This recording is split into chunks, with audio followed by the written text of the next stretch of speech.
Bai, bale. Ba, Jordana jartzen denean, hasiko gara. Apurtxu beti gonezkero lumena. DVD hori jarrita? Bai, no? Bai. Entzun barko litzateko itxan, segundu bat, bai? Bai. Itxan segundu bat eta bidarte, Andrea, bai? Bale. Está entzuten bidea, zemengo... Hori da, bai, altabozatetik eta... Itxan segundu bat eta bidarte, Andrea, zaila kontrolatzen da hori dio. Bale. Gustot, betxe portatien dana ondo dagoela, usan honek, eh? Igual damen da... Igual hortik da. Bai, ez da aldatze... Bai, hau da, Windows... Altavoz esen gauz, ez da? Bai. Igual hori da bakarri da lista. Kantabo ez da horrezkoa. Bai, na. Hemengo bafleak, Andrea, mesedez.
Horixe, egunon guztiz hori. Eta ongi etorri Jokotenearen 7. ediziora. Jokotenearen antolatzaileok, Asko Fundazioak eta gainberantziak eskerrak emain nahi dutxu guguz, bertaratu sari ondanari. Eta, jardunaldizok posible eitzen da bezan erakundei baitxe, ezta? Nagusiki Eusko Jaurlaritzako hizkuntza politikarako sailburu ordetzari eta Bizkaiko Foru Aldundiko kultura eta euskara sailari. Gainera, ETB eskertu nahi dugu aurten, ze hirugarrenez, berari esker posible da, ez? Jokotenia jente gehiago gara iristia, lusatzi gure zuzeneko hau, beste hainbatek etxetik jarraitxo alizeteko, eta holan, oi hartzun handiz egitzeko, ez? Antolatzen dugun ekitaldi honek. Eta bideo batez, hori izan da, etxetik, pantaien beste aldetik, Jokoteknia jarraitzen zabiltzaten den hori agurtu nahi zaituztegu, ez? Dukizik hasi baino harrina, Asko Fundazioko Jordana Kasuso, zuzendarizari berbi emon gure dutzat. Nik labur ondo etorria emotea zuoi guztioi euskararen etxera.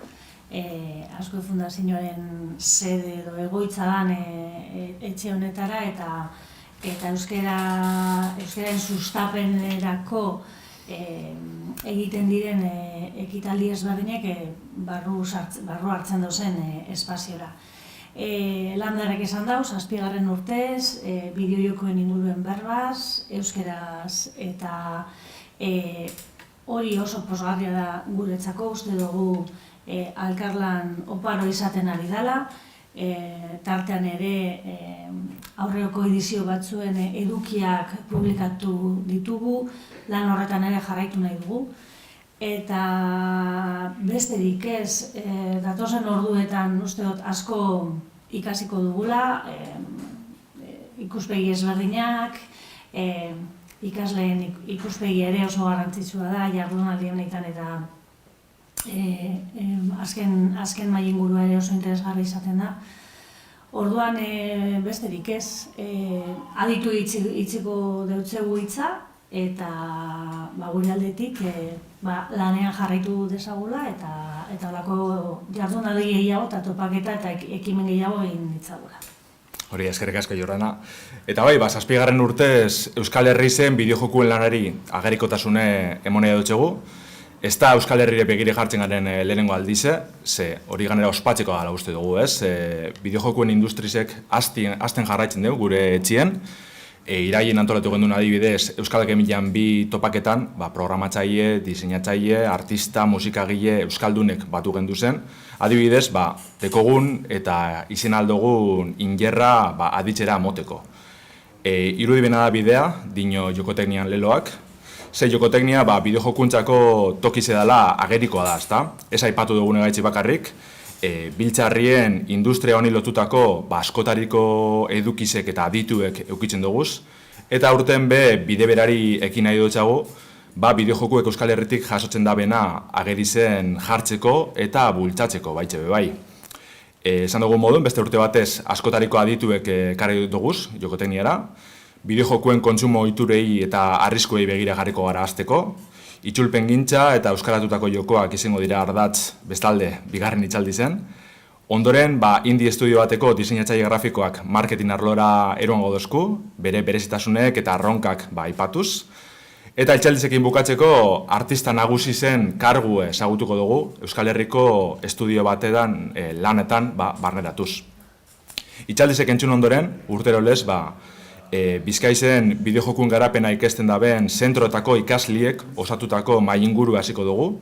Zehazki, Arrobe ikastolako, Tartanga lan heziketarako zentru integratuko, eta Digipen Europe Bilbo ikastetxeko ordezkarizek parte hartuko dabe mailinguru honetan. Ganera, publikotik parte hartzeko aukeri euko dozuela gogoratu nahi dutxuegu. Hitzaldi bakoitzean eta mailingurue bukatu hostien, galderak eitzeko tarte egongo da, zuen zalantza botateko, igual ekarpenen bat edo beste eitzeko. Orduen, bertotik, YouTubetik zuzenin jarretzen zabiltzenok, ikusteko aukeri duko duzue, bota galdera gelasai, ze hori ze asko eskertzen dugu. Eta prest gauz, bideojokueri buruz aritzeko, eta Jokoteknian 7. edizinari hasikeri moteko. Gaurko biltzarreko lehen izlarize Unai Arrugeta da, lehen hezkuntzako irakaslea Unai, baina ez hori bakarrik, bideojokasali izatiez gain, kontsumo ohiturak aztertzeari ekin dotxo, bideojokoa mugatzeko eta erabiltzeko aholkuek eskainita. Horretarako bideojokoak.info webgunien bidez lortu dugu hori dana, ezta? Bere unibertsitate ikasketan gradua amaierako lan moduen, internetegaz, sare sozialekaz eta bideojokukaz lotutako proiektu edau. Txikizenetan erabeen artien, baita helduagoen kasuan ere, sekulako arrakasta lortu da benain bat titulori buruzko informazioa bildu du berton, eta oneri buruzko datuek partekatuko deuz gugaz, eta gero horretaz aparte, bideojokuek modu osasuntxo baten gozatzeko argibidiek be eskainiko dozkuz. Sakegu nahi, eta horri lasai da bertan ebilko gara.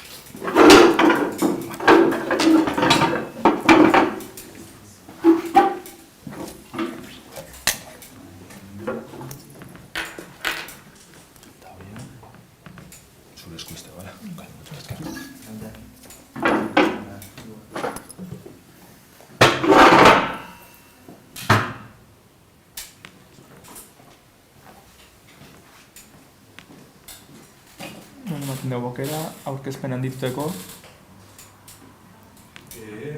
Usute F5 sagatzea da besterik barik. Bai, simplemente. Vale. Bueno, egunon guztioi, lehenik eta behin Landerrak esan duen bezala eskerrak eman nahi diet hau posible egin duten pertsona guztiei, Azkue Fundazioari, Gamer Ontziko guztiei eta zuei guztioi hemen egotagatik. Landerrak esan duen bezala nire izena Unai Arrugaeta Amaduz da, Bilboko Lasaieko lehen hezkuntzako irakaslea naiz, eta ikasturte honetatik ere bertako IKT koordinatzailea naiz. Nik nire webgunea bideojokoak.info azalduko dut, nola jaio zen eta zertan datzan. Nik jarri dioan lehendoa, oso aproposa dela da, zertan jolasten dira nire seme-alabak. Hasiera batean, ni 2021 urtean graduatu nintzen, baina proiektu hau 2020 urtean hasi zen, ikasturte hasieran gralarekin hasi nintzenean, kuriositatea neukan jakiteko lehen hezkuntzako ikasleak zertan aritzen ziren internetera sartzen zirenean. Batzutan pentsatzen nuen sare sozialen ingurutik joaten zirela, bideokon ingurutik zalantza hori neukan. Beraz nire nahiko bideoko zalea izan nahi zenez, gaur egun nire lanak denbora gutxiago uzten dit, baina txikitan pio jolastu nuenez, bertan sartu nintzen. Eta hainbat artikulu irakurrita gero, ikerketak egin eta gero, ikusi nuen nire hasierako hipotesiak, nire sare sozialetara bideratzen zuena esela sogokia.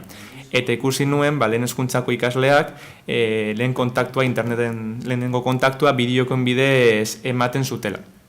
Beraz, aztertzen hasi nintzen, irakasle batzuekin, guraso batzuekin hitz egiten, eta ikusi nuen, haien ezagutza maila bideokoen inguruan ez zela oso handia. Beraz, interesgarri iruditu zitzaidan, proiektuarekin jarraitzeko eta amaierako produktu bezala, bideojokoak.info webgunea sortzea. Bertan, hor jartzen duen bezala, lehen hezkuntzako ikasleak, zein bideokotan aritzen diren ikusteko, hainbat segurtasun aholku eta bideojokoak nola mugatzeko aholkuak ere emateko, eta PEGI kalifikazio sistema azaltzeko. Hainbat gurasoekin hitz egin gero ikusi nuelako ez zekitela zer ziren jokoaren atzeko partean agertzen ziren ikono eta deskriptore horiek. Beraz, webgunean sartuko gara eta pizkanaka nolakoa den azalduko dizuet. Lehenik eta behin, eskerrak eman nahi dizkiot ere Euskal Herriko Unibertsitatari eta bertan lan egiten duten web learner ikerketa taldeko kidei jai esker, ezin izango zelako posible hau garatzea, urte horretan zehar, nire atxan egon zirelako ere laguntza eskaintzen, ikastola batzuekiko kontaktua ematen eta eskerrak eman nahi diet haiei. Bertan sartzen bagara, ikustiko dugun lehenengo gauza, izango dira, zeintzuk diren, hemengo mailan aurren artean, lehen hezkuntzako aurren artean, gehien jolasten diren bideojokoak. Ez daude ordenatuta, baina 6 horiek dira gehien jolasten direnak. Brawl Stars, Fortnite, Among Us, egia da honek pandemia garaian eta boom asko izan zuela, eta gaur egun txikitu egin dela. Gero FC, eguneratzen dena, hori pinut, gaur egun dagoena, FC 25, lehenago FIFA moduan ezagutzen genuena, eta gero Roblox eta Minecraft, sartuko gara adibidez Brawl Starren, eta guztia daukat itxura berdina, lehenik eta behin, zein adinetara bideratuta dagoen azaltzen dut, uste dut begi kalifikazioak daukan horrek, ikon horrek oso argi uzten digula, 7 urte baino gehiago dituzten ikaslentzat bideratuta dagoela, eta gero, bi lerro txikitan, helburua zein den azaltzen dut. Pasaterako Brawl Starsen helburua, geroz eta kopa gehiago lortzea da, gara ikur desberdinez osatutako ranking batean igotzeko. Eta horrez gain, jokalariak modu desberdinetan aritzen dira, normalean 3 versus 3 partidetan. Gero, bere jaizten bagara, nik sortutako jokoa barrutik ikusteko bideo laburtsu bat ikusi dut. Hainbat gurasorekin hitz egiten egon nintzenean ere, esan zidatelako haiek informazio zehatza eskatzen zutela. Beraz, hainbat bideo artikulu irakurtzean, oso luzeak zirenean, nekea ematen zietela hori guztiarekin irakurtzea. Beraz, interesgarria iruditu zitzaidan, minutu bateko bideo bat ikustea, beraz. Zuekin partekatuko dut Brawl Starsen. Brawl Stars, lehen hezkuntzako ikasleriak gogoko daukan bideojoko baten izena da. Jolasen helburua, geroz eta kopa gehiago lortzea da, gara ikur desberdin osatutako ranking batean igotzeko. Horretarako, ikasleak jolasteko modu desberdinetan aritzen dira, normalean 3 versus 3 online partidetan. Jolas honek, Brawler izeneko pertsonaiak dauzko, eta kopa gehiago lortu ahala, ikasleek pertsonaia horiek desblokeatuko dituzte. Jolas honek PEGI 7 balorazioa dauka, violentzia txikiko jolasa, eta aplikazio baten bidez smartphone tablet batean jolastu dezakete. Online jokagarritasuna daukan arren, ez dago beste jokalariekin kontaktuan jartzeko arriskurik, baina hala ere, jolasa hau mugatzeko aukera eskaintzen dute. Brawl Stars etengabeko garapenean dagoen bideojokoa da. Geroz eta gehiago jolastu, ikasleek geroz eta gauza gehiago aurkituko dituzte bertan.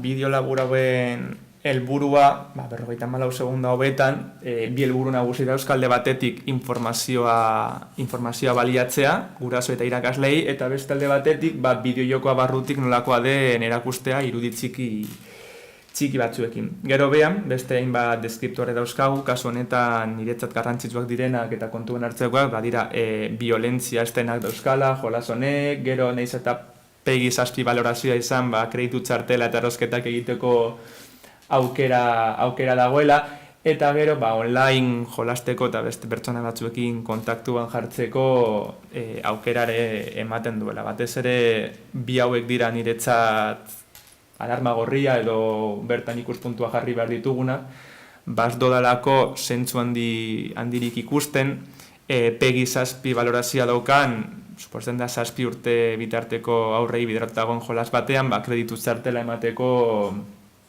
aukera eskintzea. Eta gero, online jokagarritasuna uste dut ere, gaur egun gizartean oso interesgarria dela, baina kontu handiz ibili behar garela, dauden txatekin edo beste pertsona batzuekin kontaktuan jartzen direnean. Gero webgunerekin jarraituz, jolasaren trailer ofiziala ikusi dezakegu, beste modu batean nola salduta dagoen ikusi alizateko, eta gero, desplegable hau ikusten badugu, bideojokoaren inguruko informazio gehigarria agertuko zaigu. Alde batetik, zein dispositibotan jolasten den, Brawl Stars, smartphone eta tablet batean jolasteko aukera ematen digu, aplikazio baten bidez, gero, ea online jokagarritasun daukan, kasu honetan, guztiek daukate hori. Eta gero, niretzat garrantzitsua diren ohar batzuk, kasu honetan, bideokonekin, jolas etengabeko garapenean dagoela, eta beti egongo direla mapa eta pertsonai berriak ateratzen. Beraz horrek, aurrei jolasten jarraitzeko aukera emango die. Gero aurrek ere, esan dudan bezala, beste pertsona batzuekin txateatu dezaketela, eta beste pertsona horiek, adineko jokalariak izan aldira, edo Argentinan dagoen 40 urteko pertsona bat, hori ez dugu inoiz jakingo. Gero, nik gomendatzen dudala, esan dudan bezala, kreditu txartela emateko aukera dagoenez, interesgarria dela pentsatzen du, erosketak egiteko aukera hori desaktibatzea, gero arazorik ez egoteko. Eta gero, beti bezala, gehiegi jolasteak, bideoakarekiko mendekotasuna sort dezakela, batez ere haur txikiengan. Eta hau da nire bideojokon aldetik, nire webguneak eskaintzen duena, berdina egiten du Fortnite, Among Us, FIFA, Roblox edo Minecraftekin, beste adibide moduan, duela gutxi atera den jolas berri hau, 1900 altera zen, baina urtero berritzen dute, duela ustut 2 urte izan zela, izena aldatu ziotela, lehen FIFA deitzen zen, orain FC deitzen da, eta honen bideo ere plazaratuko dizuet. FIFAren helburua futbol partida virtual bat jolastea da, gol gehien sartzen duen taldea irabazle ateratzen den. Jolasteko modu asko daude bertan, batzuk interneterako konexioa eskatzen dute, baina beste batzuk ez. Hala ere, online aritzean beste pertsona batekin jolastu daiteke inolako interakziorik gabe. Begiru barelasia daukan bideojoko honek edozein dispositibotan jolasteko aukera ematen die ikasleei. Hau da, smartphone, tablet, ordenagailu eta kontsola batean jolastu dezakete. Gainera, futbol denboraldi bakoitzean jolasgarri bat ateratzen dutenez, ikasleek jolasa eguneratuta izateko aukera daukate.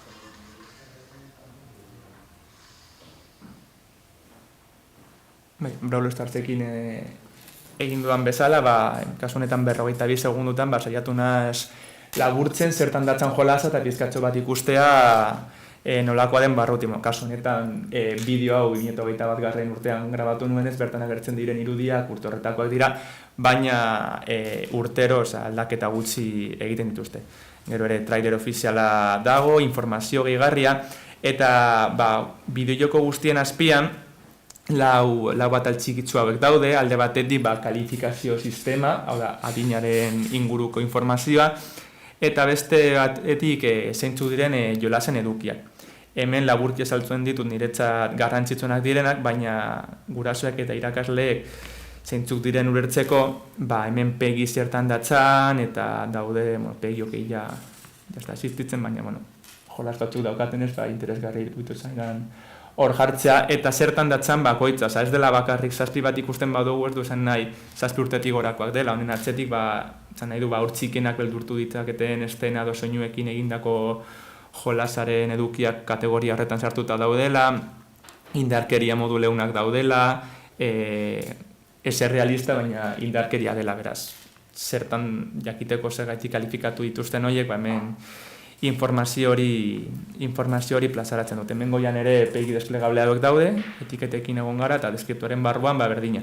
Ikonoen iruditzo bat jartzen dut, nolakoa den bere izena, zertan datzan, eta zer esan nahi du ikono hori jolasaren atzeko partean ikustea. Eta gero, bideojokoen azpian adibidez Fortniten sartuko naiz, baina guztietan agertzen da, bideojokoen azpian gero hainbat segurtasuna aholku eta bideojokoak nola mugatzeko aukera ematen dut, adibidez hemen gurasoen kontrola ikusteko bideo bat, aplikazioak blokeatzeko bideo bat, denbora nola mugatu, kontsola kontrolatu, gurasoek ikusteko ere modu labur batean zer egin dezaketen haien aurren bideokoa mugatzeko. Nik beti bideojokoak.info webunerekin .info aukeratu nuen, uste duelako interesgarria dela informazio ematea gurasoei, eta haiek erabakitzea, gero zer egiten duten nik informazio objektiboa ematen diet, eta haiek gero erabakitzen, haien erabakiak hartuko dituzte. Eta gero zeintzuk dira nik ematen ditudan segurtasun aholkua. Adibidez seme alabei edo ikaslei azaldu behar diogula, ez dutela datu pertsonalik eman behar. Askok haien izena bizena eta jaio urtea ipintzen dute usuario izen bezala. Gian adibidez hori egin beharrean, nik adibidez uni 11 jarri dezaket, uni unaire laburpena delako eta 11 nire goko zenbaki bat delako. Eta gero ez dutela beste jokalari batekin geratu behar, norbaitek iraintzen baditu blokeatzeko aukera daudela, eta horren inguruko beste hainbat aholku. Eta gero nik beti izaten dut, hemen kontaktu bat dagoela, gurasoren bat, irakasleren bat, zalantzaren bat izatekotan, nirekin kontaktuan jartzeko aukera daukala, eta ni beti egon naizela laguntzeko edo zalantzaren bat argitzeko moduan. Nire Twitter kontuaren bidez jarri aldira kontaktuan, unaiarrugaeta edo bideoko info izanarekin, edo unaiarrugaeta@gmail.com nire Gmail kontuarekin. Eta hori da webguneak eskaintzen duena, beraz, aurkezpenera bueltatuko gara.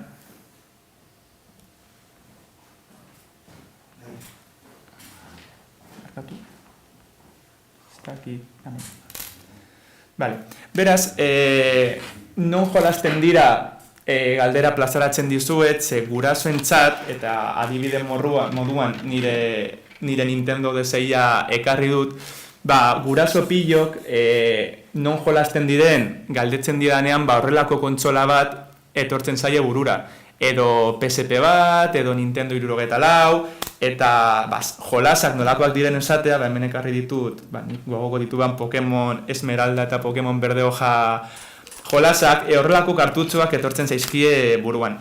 Baina gaur egungo realitateak esaten digu, daudela Xbox, Nintendo Switch, PlayStation bezalako kontsolak, bideojokoak ere ordenagailu PC batean jolasteko aukera dagoela, eta lehen hezkuntzako aurrek ere normalean haien mugikorretan, geroz eta lehenago ematen didete mugikorretan, aplikazio desberdinen bidez jolasten dutela.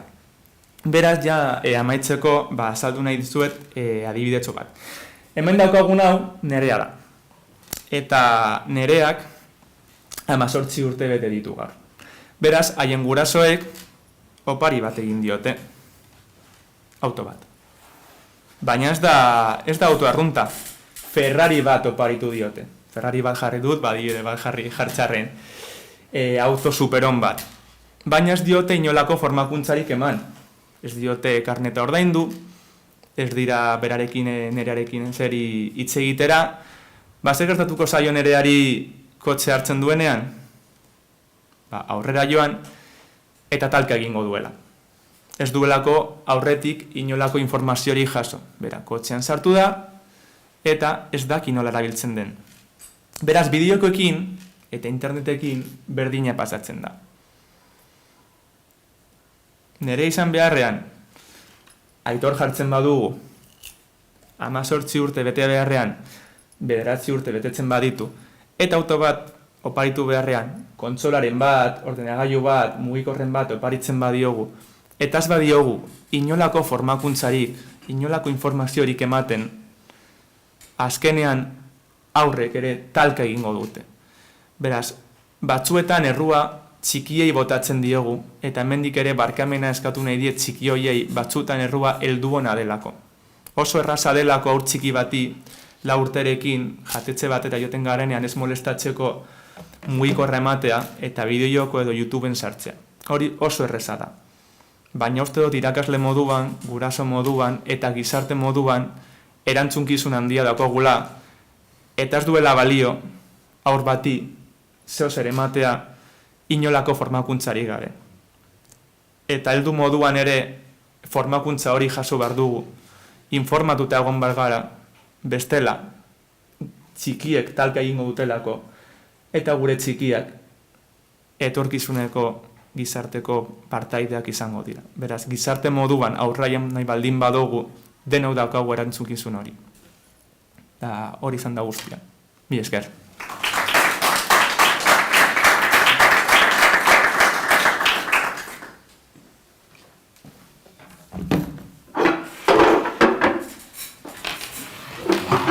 Eskerrik asko, etxaldi zegaitzik, oso interesgarri zen da. Eta oin galderantzako tarti hasiko dugu, ez dakitz publikotik baten batek galderen bota gure babeen, proposamenen bat, aritzideko hemen. Ni galdera nahiko dute jakin, bideojokoak historikoki lotu izan dira, gurasoen kezka ohikoa izan da beti, aipatu zuen ez, adikzioa sortu izan dela edo beste gauzatzuk. Baina azken urteetan, igual pixa fokuan nabarituko da aldatu dela gehiago, online jokatzeak ekarri zitzazken arriskuak izan duzun bezala, agian zure aurra pentsatu ezakela beste une batekin hitzeiten ari dela, baina agian heldu batekin ari dela hitzeiten. Gaur egun gurasoek, zuk irakasle bezala, kezka horiek jasotzen dituzunean, gehiago daude lotuta adikzioan parteakin, historikoak izan denakin, edo gehiago online? Uste dut aldaketa dagoela, zuk esan duzun bezala, ni txikitan nintzenean beti adikziora jotzen zuten, baina pizkanaka hasi dira ikusten online jokagarritasun horrek batzutan informatutaz badaude arazoak ekartzen dituela. Beraz, pizkanaka uste dut tendentzia hori zabaldu dela horretara. Eta zuk esaten duzun moduan niretzat alarma hor jarri behar dugu grooming kasu horik ez egoteko. Norbaitek ez badaki groomina da heldu bat, beste pertsona bat, haur txiki bat dela zaten duenean, eta beste pertsona txiki batekin kontaktuan jartzen denean. Beraz, hori da niretzat gaur egun dagoen arazori garrantzitsuena, esan dudan bezala, bideojoko gehienak online jokagarritasuna daukatelako, eta batzuetan online jokagarritasun hori chat baten bidez kontaktuan emateko aukera ematen digu, baina beste batzutan kasko edo mikrofono batzuk izan da, beste pertsonarekin hitz egiten kontaktua jarri gaitezke. Beraz, nik uste tendentzia hori pizkanaka aldatzen doala eta gu gizarte moduan lagundu behar dugula horren inguruko informazioa ematen. Mila esker galderagatik. Bai, nire justo igual horren aldetik jo gure nahan, ez? Ia zein dan, gaur egun zalantzarik edo kezkarik handizena gurasoen artien, irakasleen artien, zerketan gure gana datoz. Eta, guri adibidez, ez duzko horren beste komentan, online, jokagarritasunen kontue, enogaz aldiren komunikatu bertatik eta bar, baina bai orduena, adikzioa, zemat ordu jolastu behar da bezan, noiz, hori dena, ez dakizu zelan ikusten duzun, igual zureine beste zalantza batzuka zurbiltzen dira. Bai, claro, ni lehen hezkuntzako irakaslean zenez, bideokoa como tal, 3., 4. mailak hasten dira ja nabaritzen. Beraz, gurasoek, bideojokoak, nik uste dut baso interesgarriak direla eta bizualki oso askar sartzen direla aurren begietan eta gainera itzelezko oferta dago gaurko merkatuan. Beraz, gurasoak hasiera batean daukaten zalantzarik handiena da, eske nire aurrak bio jolasten dugu, eske eskolatik etortzen da eta nahi du, Nintendo hartu nahi du, playarekin hasi nahi du jolasten, eta mugikorra eskatzen dit.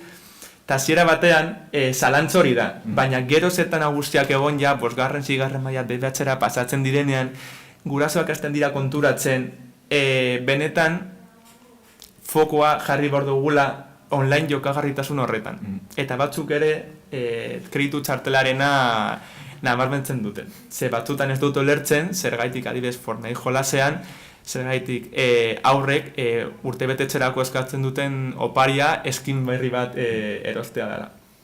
Ja, ez dakit beste galdera emateko, beste karpen emat, bai.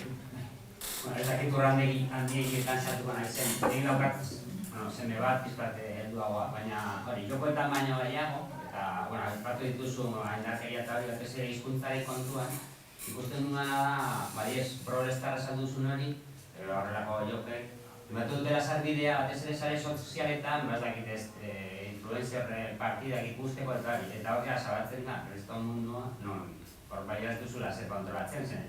Nik ikusi nuen, ez dakit Brawl Stars, esate duzuna zena, indarkeria dago, hil behar duzulako beste pertsonaren bat, baina printzipio ez dago beste horra, baina gero, sare sozialetan ikuste duzunean beste influencer horiek edo dakik jokalari horiek hitz egiten eta hori, askoz kezkagarriagoa da. Eta nik uste gainera, denbora gehiago bat dutela, jolasten baina. Bai, hori da nik hasiera batean izan nuen zalantza. Esan dudan bezala, nik pentsatzen nuen aurrak internetera konektatzen zirela, lehenengo mugikorra izaten zutenean, hortik jokatzen zutela.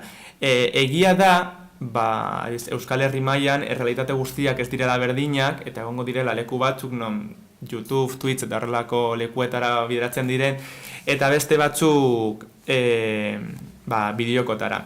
Beraz, uste dut oso lotuta daudela eta horregaitik esan dudan bezala Aitorri gertatu zaiona ez gertatzeko uste dut oso garrantzitsua dela guk informazio hori izate aldu moduan eta haiei pildoretan pizkanaka ematea.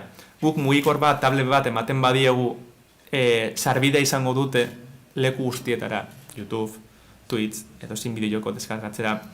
Beraz, pentsatzen dut oso garrantzitsua dela, hau ematen badiogu guk heldu moduan hausnartzea eta pentsatzea, zer nahi dut nire aurrak lehenengo jakitea? Jolasa nolakoa den, jolas horretara jolasten duten pertsonak nola aritzen diren, jolasa ezagutzea.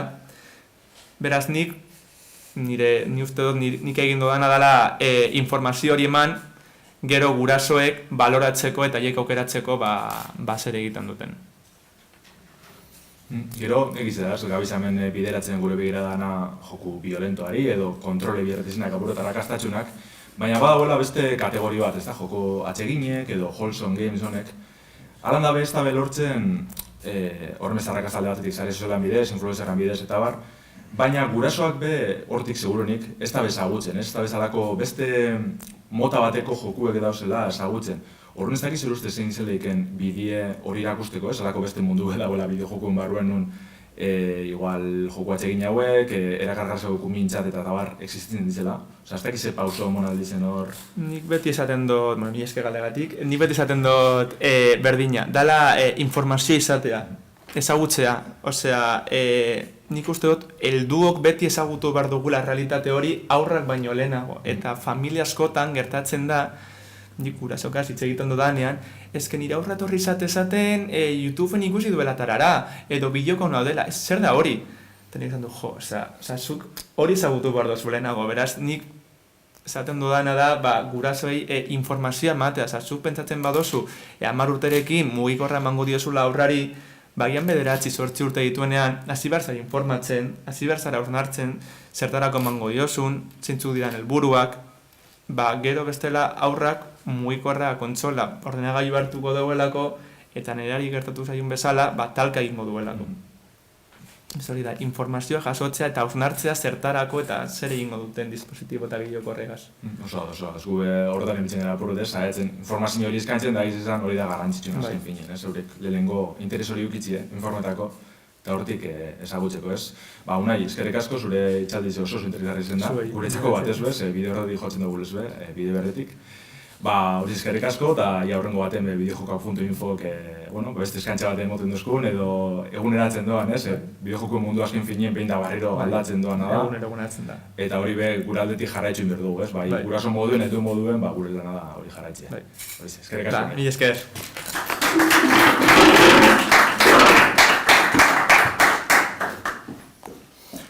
Aurrera goaz, eta bigarren itxaldi zen, kontsumo joerak eta bideojokurik arrakastatxunak ezagutu goztien, esparruz guztiz aldatuko dugu. Euskera eta bideojokuek uztartzi da, Gamerantzi Alkartien helburu nagusize, eta Ibai Oianguren hau lortzeko bide laguna izen da hazikera batetik.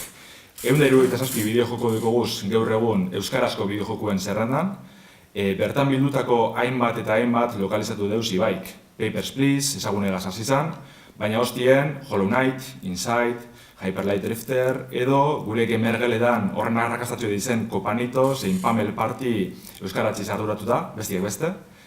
Egindako lana ezagutzera moteko sortu zuen ibaios.eus webgunia, bertan aurkituko duguz bere lan guztizek, baita bestelako bitxikeri batzuk bai. Nire aldetik, Hollow Knighten euskaratutako mapa osoa nabarmendu nahi dut, sekulako lana egin dugu Ibaik zentzu horretan. Eta gainera, zaletasun honetaz, euskeraz gozatu nahi dugun guztuei, bestelako laguntzak be eskaini izan dozkuz, jokuek itzultzeko gidak eta aholkuek prestatu deuz, zorionez, are euskaratze gehiago albidetuz. Itzultzeko prozesuen fase desberdinek, itzulpenak ofizialki egiteko zailtasunak, eta jokoen euskaraketarekin lotutako beste hainbat gauza aditzera emango duzkuz, gaurko itxaldi zen, orduen aurrera bai.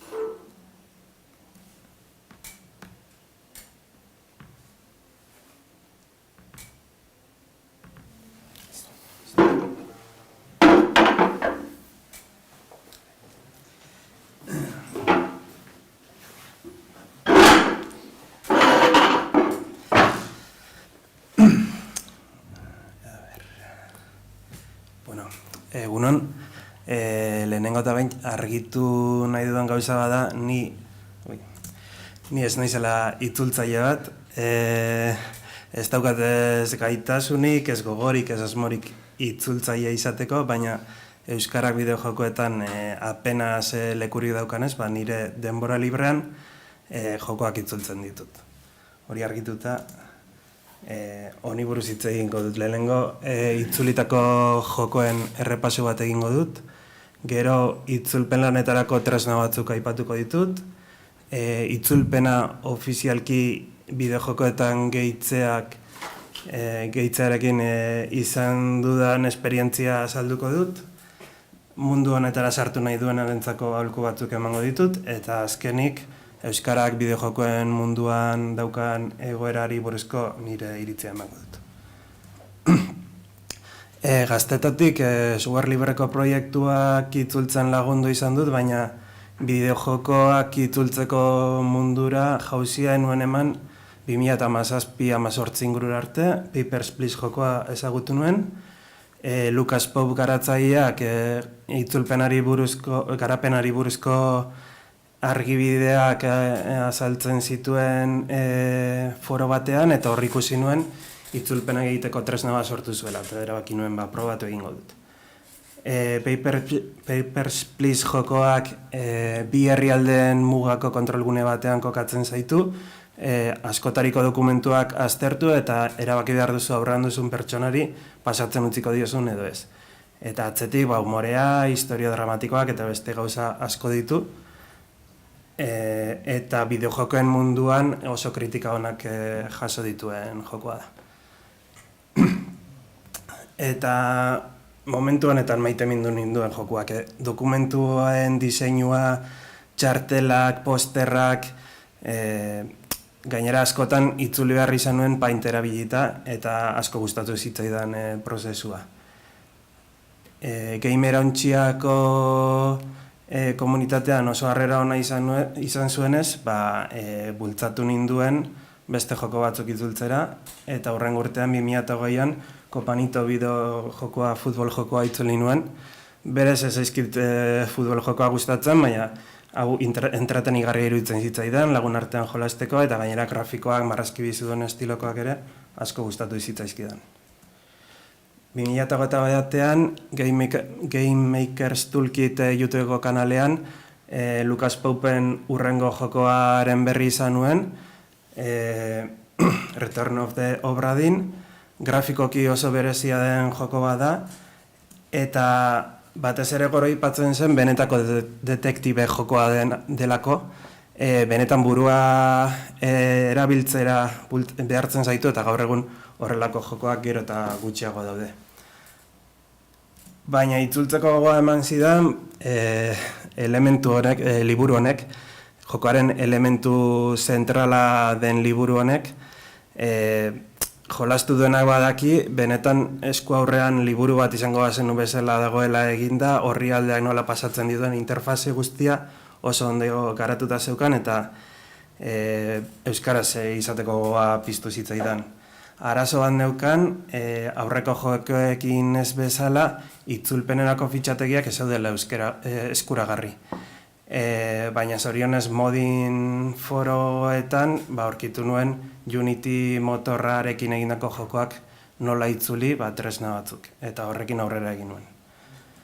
Beste erronka garrantzitsu bat zeukan joko honek, izan ere 19. mendeko itsasontzi batean kokatua dago, eta itsas munduko hitz mordoa dauzka, baina zorionez Euskal Balea arrantzalek izan zuten arrakastagatik edo, euskarak hiztegi aberatsa dauka honetan.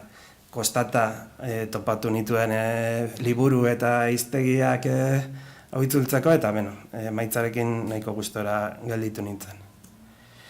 Eta Unity motorrean egindako jokoak itzultzeko atea irekitan nuenez, nire joko katalogoa errepasatu nuen, eta hortik irten ziren Inside, Hyperlife Drifter, Oddworld New and Tasty, eta 2008an azkena itzuli nuen Oldboy pixel art abentura. Baina berez atzetik, poliki-poliki itzultzen ari nintzena Hollow Knight zen. Itzuli dudan jokoetan uste dut ospetsuena eta nire maiteena. Eta izan ere, hain zen ederra, pertsonaiak ere oso maitagarriak, baina baita ere zen erraldoia. Eta hasieran ez nuen uste bukatuko nuenik, baina poliki-poliki, azkenean 2023an lortu nuen euskaratzea. Eta hemen, eten alditxo bat egin nahiko nuke, jokoak berandu itzultzearen abantaila batzuk aipatzeko. Izan ere, beste hizkuntza guztietako itzulpenak dagoeneko argirataratuta daude, jokoa ere esku aurrean duzu, eta orduan horrek erraztu zidan erabaki batzuk hartzea. Adibidez, munduko erresuma Hollow Nest deitzen da, baina nik euskara pasan nahi nuen, eta ikusi nuen italieraz adibidez, erabaki hori hartu zutela. Atzean zegoen ideia abia sakratua hartu, eta nido sakro deitu zioten, eta nik ere, antzera eginda sakrabia deitu nuen. Gutxi gora antzera, jokoari izen ematen dion pertsonaiarekin, Hollow Knight, iruditzen zitzaidan ulergarritasun aldetik garrantzitsua zela zer esan nahi zuen itzultzea, eta portugesez bezala nik ere saldu nutxa itzuli nuen. Eta beste kasu batzuetan, beste hizkuntzetan egindako akatsak ekiditea albidetu zidan. Adibidez, The Mantis Lords, gazteleraz Los Señores Mantis itzuli zuten, baina nik banuen nahikoa informazio jakiteko 3 aizpa zirela, Lord hori esala jauna, eta orduan Marisol Argin-Andereak itzuli nuen. Gauza bera, hasieran agertzen den herrixka batekin Dirtmouth, gazteleraz dirt hori pentsatu zuten zikinari zegokiola eta bokazuzio jarri zuten, baina iruditzen zitzaidan ikusten nuenagatik herrixka horretan zegoen putzu bat lurra aspiradoana eta lurraren ahoa edo zela, eta horregatik lurra aho itzuli nuen. Eta zailtasun desente eman zizkidan itzulpenak, batez ere, ingelesezko kontzeptu asko iruditzen zitzaidalako euskaraz ordain bakarra zutela, adibidez, void, hollow, empty, hutsa, gainera garrantzitsua dira kontzeptu horiek joko honetan, gauza bera distirarekin, eta justu kontrakoa adibidez, ingelesezko mindekin, euskaraz testu inguruaren arabera, esana hitz bat edo beste erabili behar delako. Hollow Knight talde batera utzita, urte berean itzuli nuen Signalis beldurrezko jokoa, survival horror joko bat da, eta okerrez banago uste dut ez egoela ordura arte survival horrorrik euskaraz, eta horrek motibatu ninduen, baina bestela ere nire joko kutunenendako bada, eta euskaraz ikusi nahi nuen. Eta joko honetan, giroaren historiaren parte dira dokumentu eta inprimaki ugari, hiztegi oso teknikoa erabiltzen dutenak, beraz, erronka bat izan zen itzultzea, baina gero emaitzarekin oso gustora gelditu nintzen. Urte horretan ere itzuli nuen beste oso joku ezagun bat, Tunic, baina itzulpen aldetik ez zeukan gauza askorik, nahiko itzulpen laburra zen, bai zeukana joko honek ere zen elementu zentral bat liburuxka bat zena, lehengo kontsoletako liburuxka baten simulazioa, eta ikusi eta berehala erabaki nuen euskaraz jarri nahi nuela. Zailtasun desente izan nuen batez ere hemen esaldi motzak eta hitz motzak erabili behar zirelako, eta normalean horrekin euskaraz arazoak izaten ditugu. Eta gero etorri ziren Pamel Party, Anodain, ofizialki onartuta, itzulpen ofizialki onartu diaten bigarren jokoa, eta Webbed. Eta aurten, orain dela hilabete gutxi batzuk, nire azken itzulpena Death Store, irudimentxeko abentura oso eder bat, pertsonaia celebreekin, eta benetan gustatu zitzaidan ere. Eta egindako itzulpenak utzita, orain gutxi gorara azaldu nahi dut, itzulpen lanetarako ze tresna dauden edo ze behar egoten diren, tresna aldetik. Berez, itzulpen bat egitea nahiko sinplea da. Egin behar den bakarra da itzulpen fitxategia lortu, itzuli, eta gero aplikatu. baina gertatzen dena da joko askotan itzulpen fitxategiak lortze hori ezinezkoa dela. Batez ere gaur egungo motor berrietan edukitzen dituztelako itzulpenak baliabide batzuetan txertatuta eta ez daude eskuragarri. Zorionez modin komunitatea hor dago eta tresna mordoa sortzen dituzte gauza horiek errazteko, eta nik adibidez Unity motorrarekin dut esperientzia, eta hor, esan bezala Return of the Obra Dinn egin nuenean, horra aurkitu nuen tresna bat, UAB deitzen zena, hil zen tresna hori, baina hortik sortu zen UABA Balonia edo UABA, eta hori da gaur egun erabiltzen dudana. Gero beste joko mota batzuetan, beste tresna batzuk ere erabili behar dira, baina orokorrean horrekin nahikoa izaten da. Eta beste motor batzuetan, badakit existitzen direla beste tresna batzuk, baina proba bakarrik egin ditut, beraz, horren nahi sartuko. Behin itzulpena egitea lortu ostean, garrantzitsua da beste erabiltzaileentzako eskuragarri jartzea. Eskuragarri eta erraz instalatzeko moduan, orduan instalatzaile bat behar dugu. Eta instalatzaile horrek izan behar du erabiltzeko erraza, moldagarria sistema eta ordenagailu desberdinetara eta erakargarria. Eta nik alde batetik GNU Linux eta Steam Deck kontsolarako komando lerroko script bat sortzen dut, eta Windowserako InnoSetup tresnarekin sortutako instalatzaile bat. Nire GitHubeko repoan aurkituko dituzue gauza hori guztiak, zuen instalatzaileak egiteko laguntza behar baduzu edo, eta bestela galdetu lasai. Eta instalatzaile egin ondoren zer egin behar da, lanari zabalpena eman. Eta horretarako, alde batetik nik ibaios.eus webgunea daukat, bertan jartzen ditut nire jokoak eta instalatzeko argibideak. Eta hortik aparte oso ezinbesteko bozgarailoa da niretzat gamer ontsia. Baina hortik aparte Steameko foroetan, Euskal Encoding zen, YouTubeko kanalean trailer bat egiten dut, edo sare sozialetan zabaltzen saiatzen naiz. Eta ez gara askora iristen, baina ahaleginak egiten ditut. Esan bezala, instalatzaileak, erabiltzaileak esku hartu gabe atzetik itzulpena instalatu behar du, itzulpena aplikatu behar du. Eta une batean ikusi nuen UABA tresnak ez idala uzten atzeko planoan gauza horiek egiten, eta orduan berak erabiltzen zituen liburutegiekin tresna txiki bat sortu nuen, itzultul deitu dana.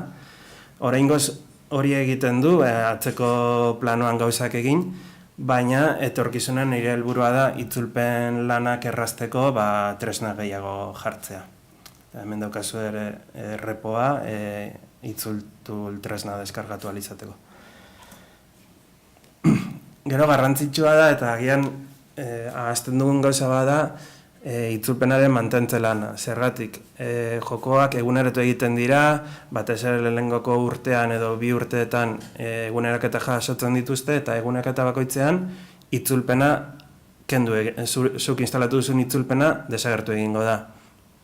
Orduan, gainera batzuetan berriro instalatzen saiatuta ez du funtzionatuko, barrutik aldatu dituztelako gauzak, edo itzuli beharreko esaldi berria jarri dituztelako edo, orduan garrantzitsua da mantentzea, ze bestela egin duzun lan guztia alperrik izan da. Eta horretarako adibidez erabiltzen dudan tresna bada Game Update Notifier, itzulitudan jokoetarikoren baten bertsio berri bat irteten bada, email bat bidaltzen didate, orduan errepasatzen dute zerbait egin beharra dagoen, eta eguneratzen dute itzulpena. Eta hemen jarri esan dudan bezala, itzultul tresnarekin nire helburua da mantentze lan horiek pixka bat erraztea. Azkeneko panel partiren eguneraketak nahiko buruazte potentea izaten dira, eta itzultuli esker lortu dut pixka bat lana arintzea.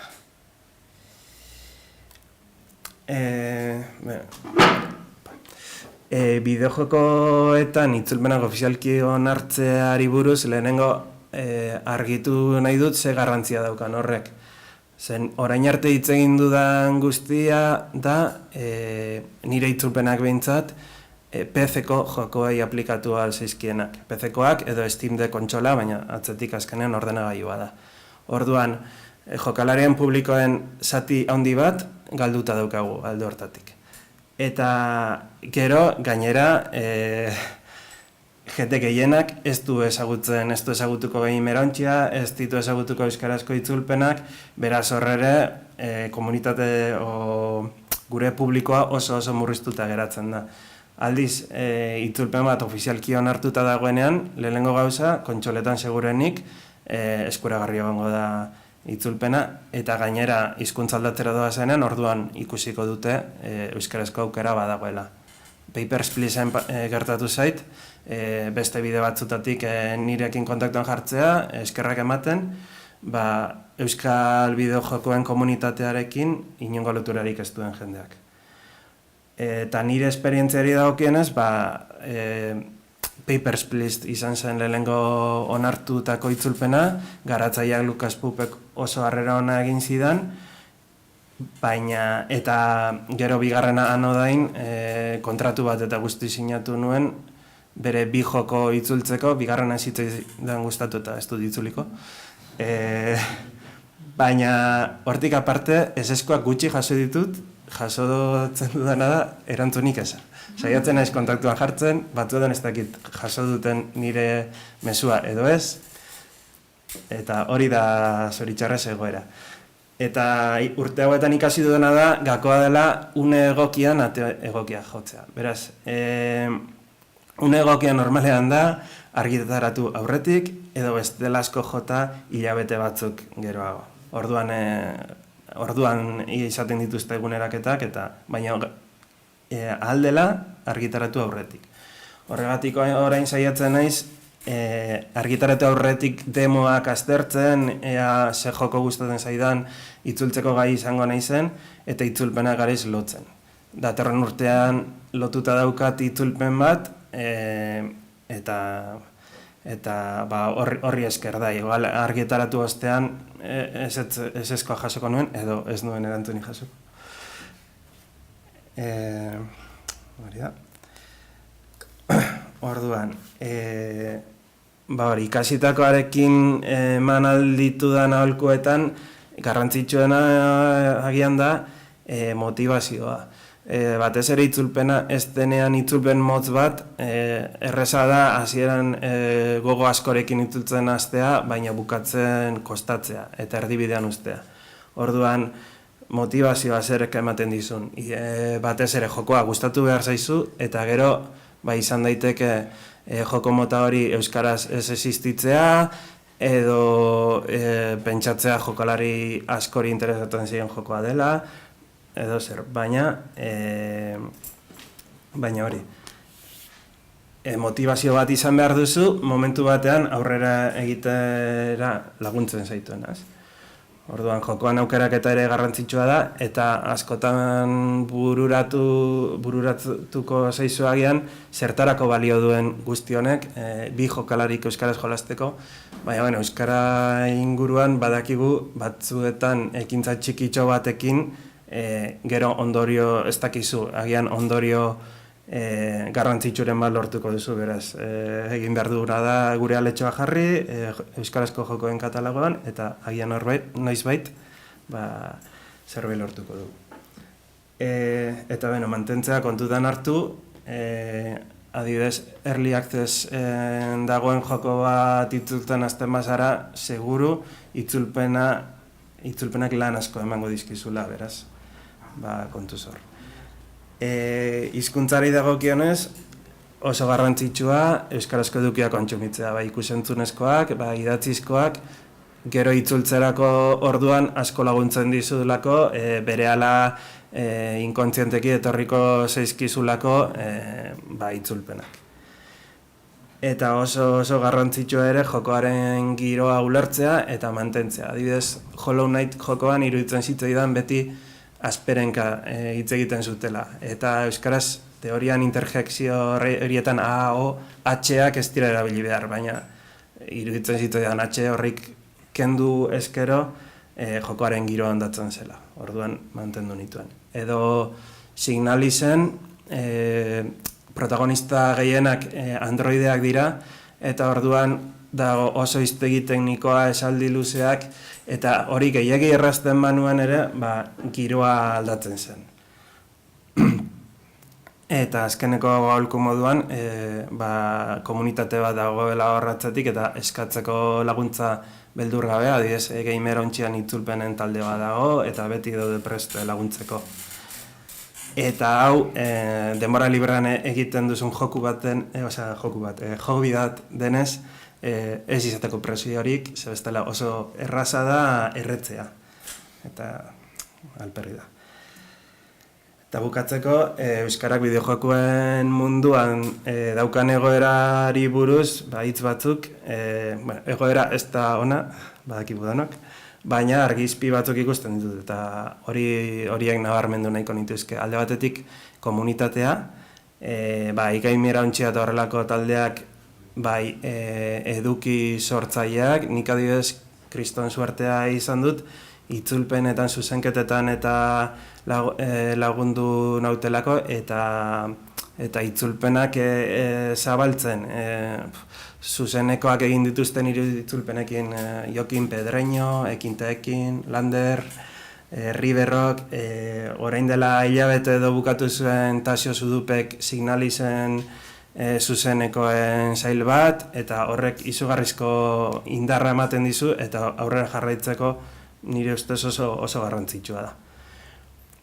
Bestalde, itzulpenei dagokionez, iruditzen zait asko igo dela kopurua, alde batetik bai Euskal Herriko garatzaileek hasieratik euskaraz jarritako itzulpenekin, bai gero eta zaleen itzulpenak ere gero eta gehiago daude. Lehen saiatzen nintzen euskarazko itzulpenak probatzen, baina orain ezinezkoa da, eta hori seinale ona da, joko asko daudelako.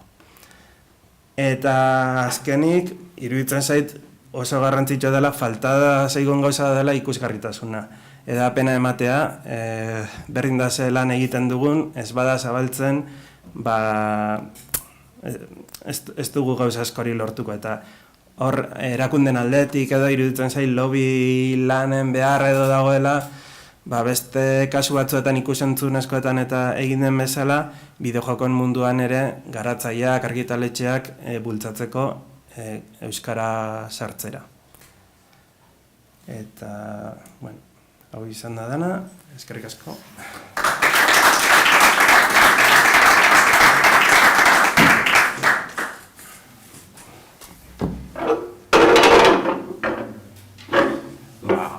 Oso interesgarri gehiz izan, mundu horretan sartute gabiltzan entzat, beretan garrantzitsua etxezun dela lana eta beretan eskertzekoa.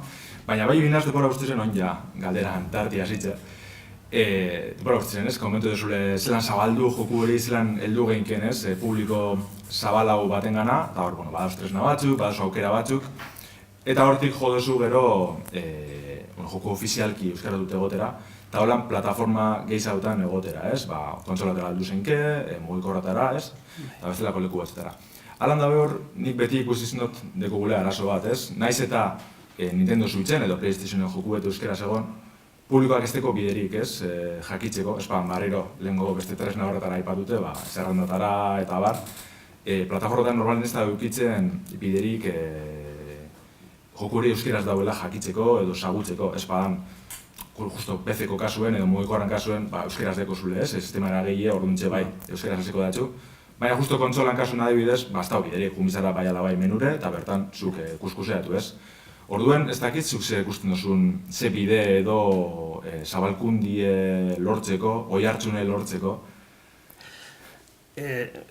Suposatzen dut, bide bat izan daitekela, tresnaren bat edo... Bueno, egia esan da, kontsola mundua asko ez dut kontrolatzen, ez dakit.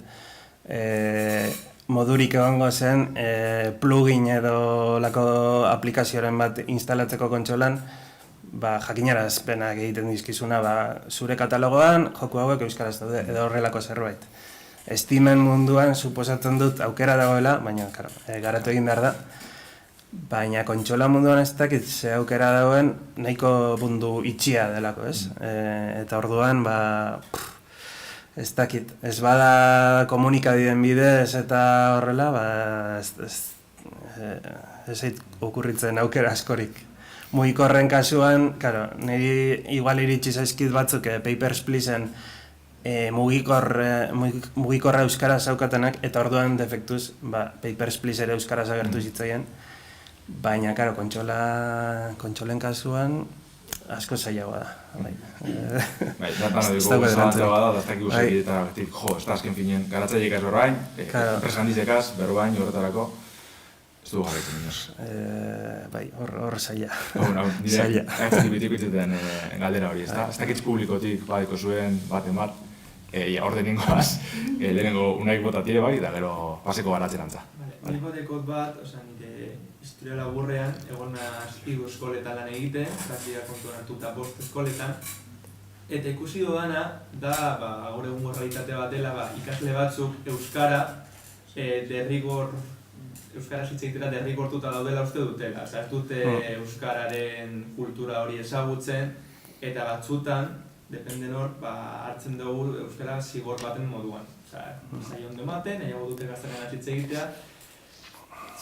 Badakit zaila dela, esan duzuen bezala euskarazko joko horiek zabaltzea, baina uste oso interesgarri esango litzatekeela haur txikitatik ere ezagutzea bideo-jokoak euskaraz jolasteko aukera dagoela, pizkatxo bat euskaran kulturan sartzeko eta euskararekiko hori izateko. Bai, iruditzen zait gainera funtsezkoa dela. Horregatik, justu ni bizi naizen inguruan ez dut uste egoera hori eman izan denik, euskara gutxi gora nahiko bizirik dagoelako, baina ulertzen dut leku batzuetan hori derrigortasun badela, eskolako hizkuntza badela, justo bideojokekin lortzen duzuna hori da, ezta? Ikustea euskara benetan interesatzen zaien arlo batzutan. Eta, horretarako gamerontxiak adibidez egiten du, ez? Eskoletara, ez dakito zela deitzen, gamergelak, eta oso interesgarria iruditzen zait, hor ezagutzen dutelako nire interesatzen zaidan gauza honetan euskara badago. Eta orduan euskararekiko daukaten percepzio hori baldatu daiteke, beraz, funtsezkoa iruditzen zait. Horrelako gehiago egon beharko lirateke, bai. Bai, eta gana ikusten dugu adibidez jolu nahitelako jokuekaz, ez? Claro, ja ezagutzen dabe askok, orduan ikasle da gazte askok ja interesadeki, jakitzeko euskeraz zelan dauzen itxulitze gauzak, zelan ez den berba eta orduan, bai ikusten dugu interes puntu bet bai egoten dela hor, ez? Euskeraz topetan badaben euren zaletasun bet edo euren gustoko zoz. Bai, gainera, agian orain arte euskaraz egoten dira joko asko izaten dira hezkuntzako jokoak, eta ez dakit. Horregatik interesgarria da joko komertzialak edo benetan interesatzen zaizkienak egotea euskaraz. Bestela, euskara geratzen da mugatuta oso eskola, derrigorra eta gune horretara. Eta benetan ez da horrela. Orduan, Itxiar botala zai galderi, Nik eta behin zoriona.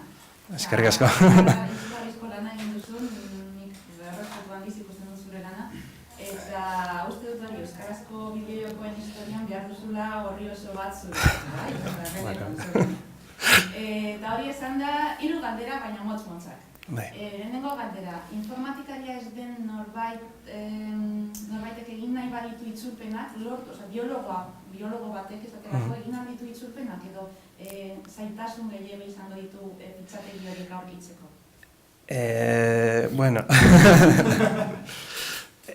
Egia da, niri ere hasieran pixkago kostazitzei dela, tresnak bilatzea, nondik nora zoan jakitea, baina horretarako esaten dut komunitatearen indarraz, batzuk dagoeneko gauza batzuk lortu ditugu, edo itzultzaileen taldean badaude software garatzaileak eta beti tresnak egiteko laguntzeko prest, itzulpen neuronalarekin laguntzeko edo denetarako, beraz, igual biologo bat kostatuko zaio tresna horiek aurkitzea, baina laguntza eskatzen badu, seguru lagunduko diotela, segero tresna hauek ez dira oso erabiltzeko olako zailak, interfase bat daukate, ez da komando arraroak idatzi behar dituzula berez gauzak egiteko, normalean.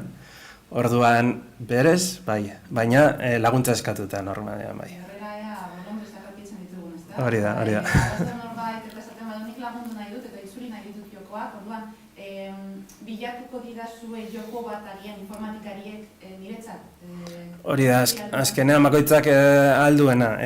Zati horretan lagundu alduenak, laguntzeko. Eta gero hortik aurrera, besteak egingo ditzulpena. Bigarren galdera aipatu duzunaren lotuta, itzulpen automatikoa. Informatikaria zara, baina maitasun handiz egiten dituz itzulpena, orduan zer iruditzen zaizu itzulpen automatikarena, laguntza edo zaila? Nire ustez, orain arte ez dut erabili. Baina egiten dudana da, hitz bakoitzean badakidanean hau horrela da, askotan eluiar zabaltzen dut, eta sinonimoak aurkitzen ditut, beti bestakit, ideiak emateko.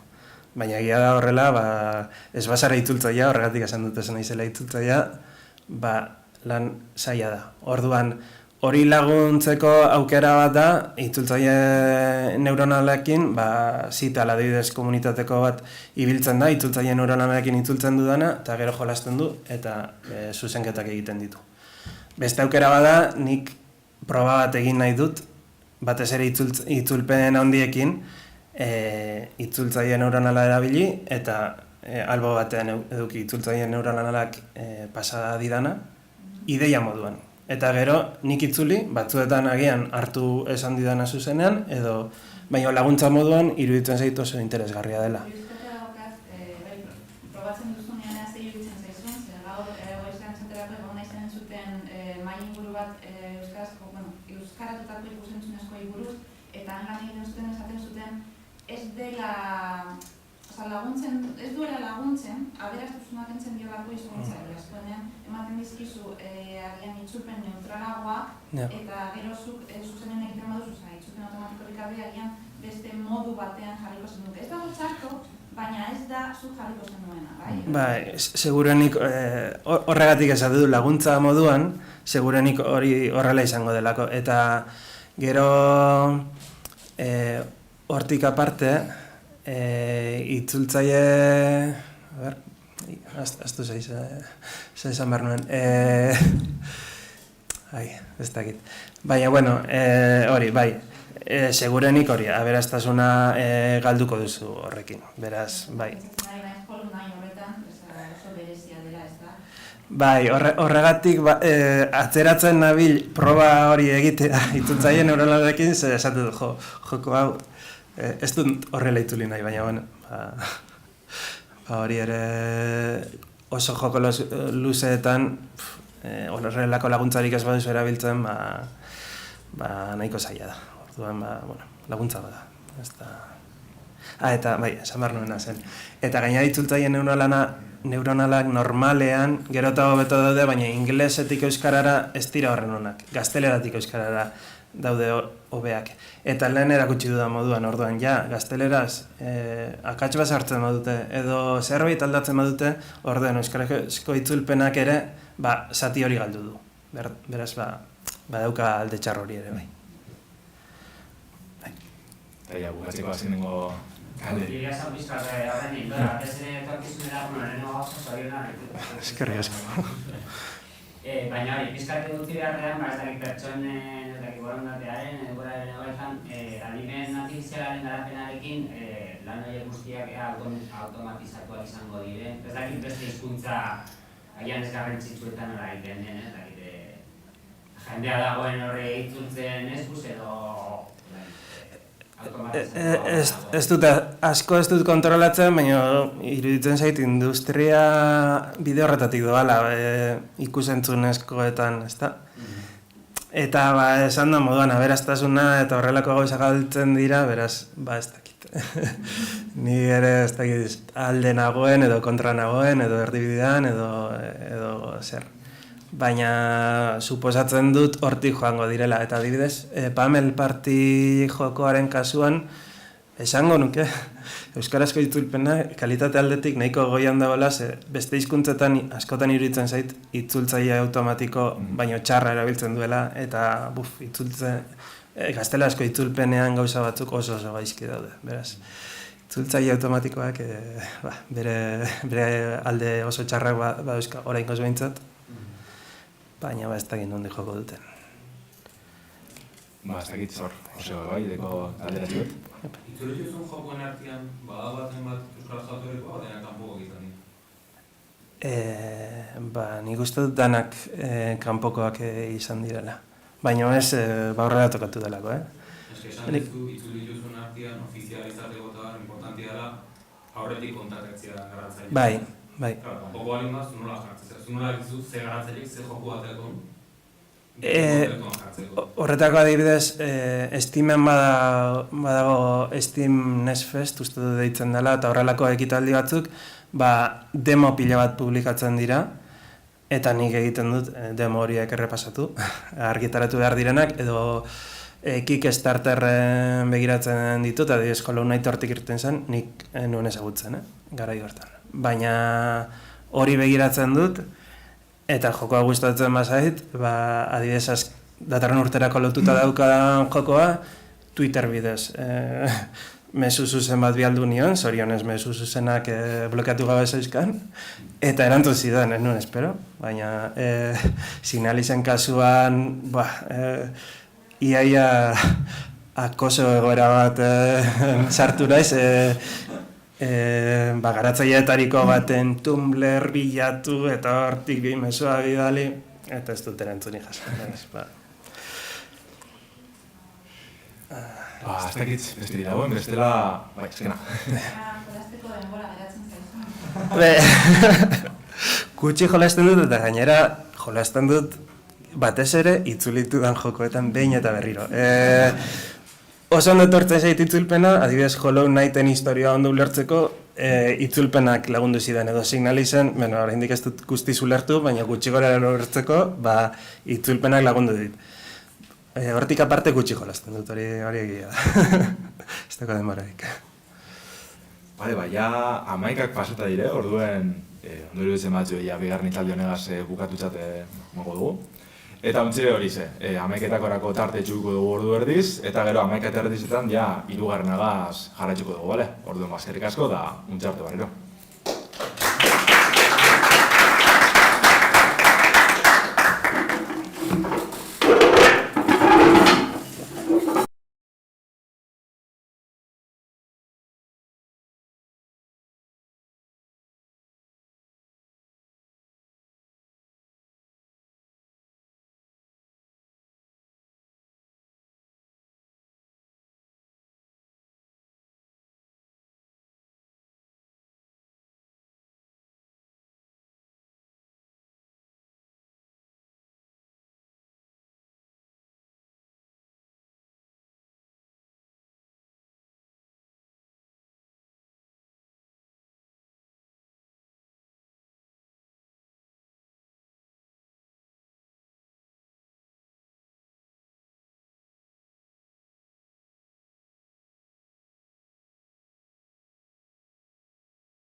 Azken aldiz bukatute, Jokotenia 7. edizio honetako itxaldizekaz jarraitzeko momentu da. Horretarako Maite Martinezekin egongo gara orain. Arte zuzendaritza eta diseinatzaile grafikoa da Iruñeko Musu Estudioan eta Atabei Creations bideojoko indie estudioan. Madrilen ikus-entzunezko gradue burutu ondoren, Hiriberien arte zuzendaritza masterra egin zuen Boxer School eskolan. Eta bertatik, Maite gaur egun Atabei Creations estudioan lan egiten hasi zen, bideojoko munduen ondino gehiago barneratuz eta ondino gehiago ezagutzera bultzatuz. Itxaldi zen, bere bilbide profesionala azalduko du Maitek, baita bideojoku kastekon loturie bai. Zehazki, Little Keepers eta Ice on Yuki bideojokutarako prestatu dauzen sormen lan desberdinek aurkeztuko dozkuz, orduen mundu honetan beragaz murgiltzeko aukeriko dugu. Horren Maite, bertola da horrela goz.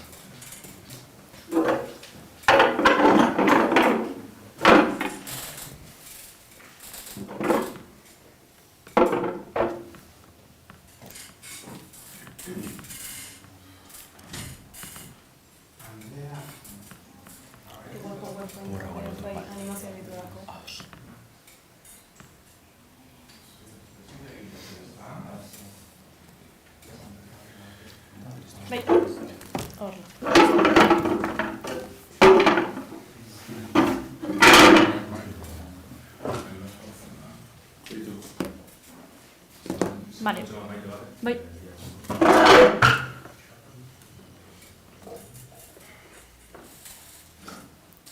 Igual hago interferencias en la internet.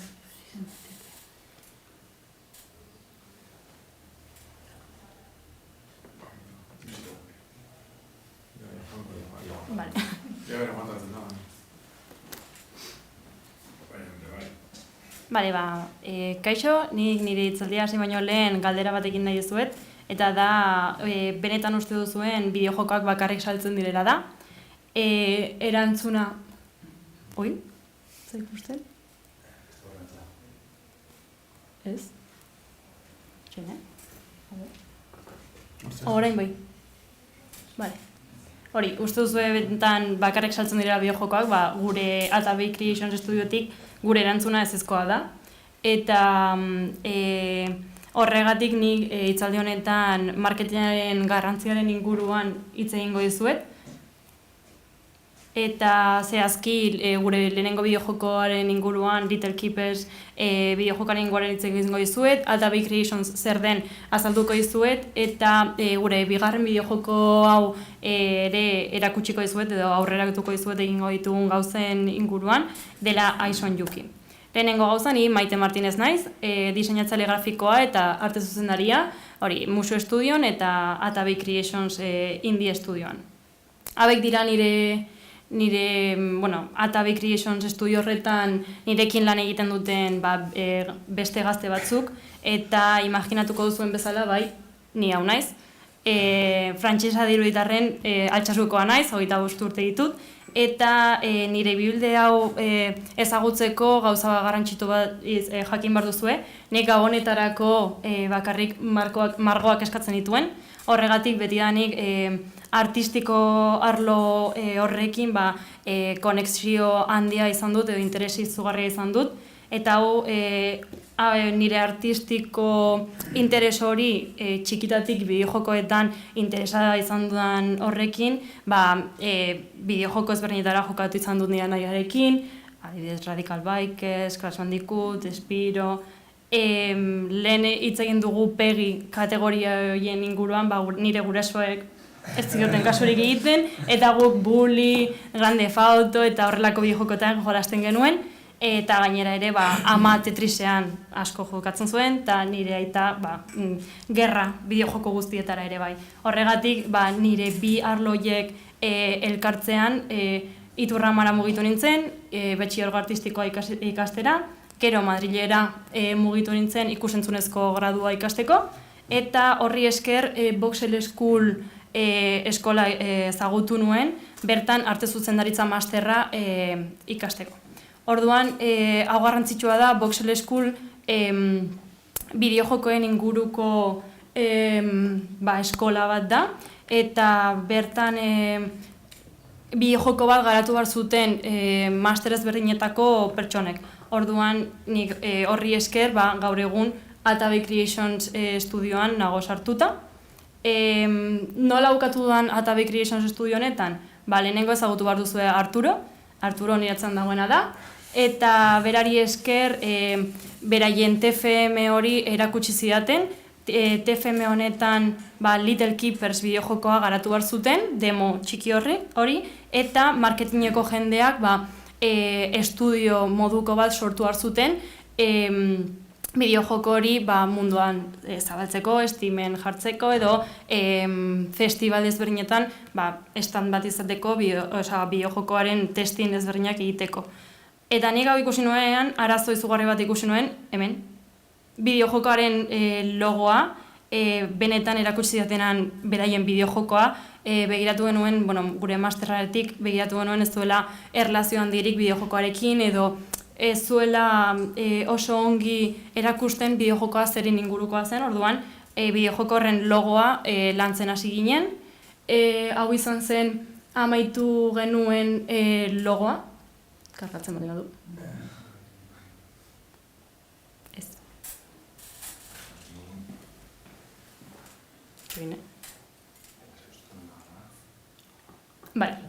Hau izan zen amaitu genuen logo hau eta bi bertso egin genituen aplikazio gehiago izateko Oli eta Dalia pertsonaioen ekin sartuta.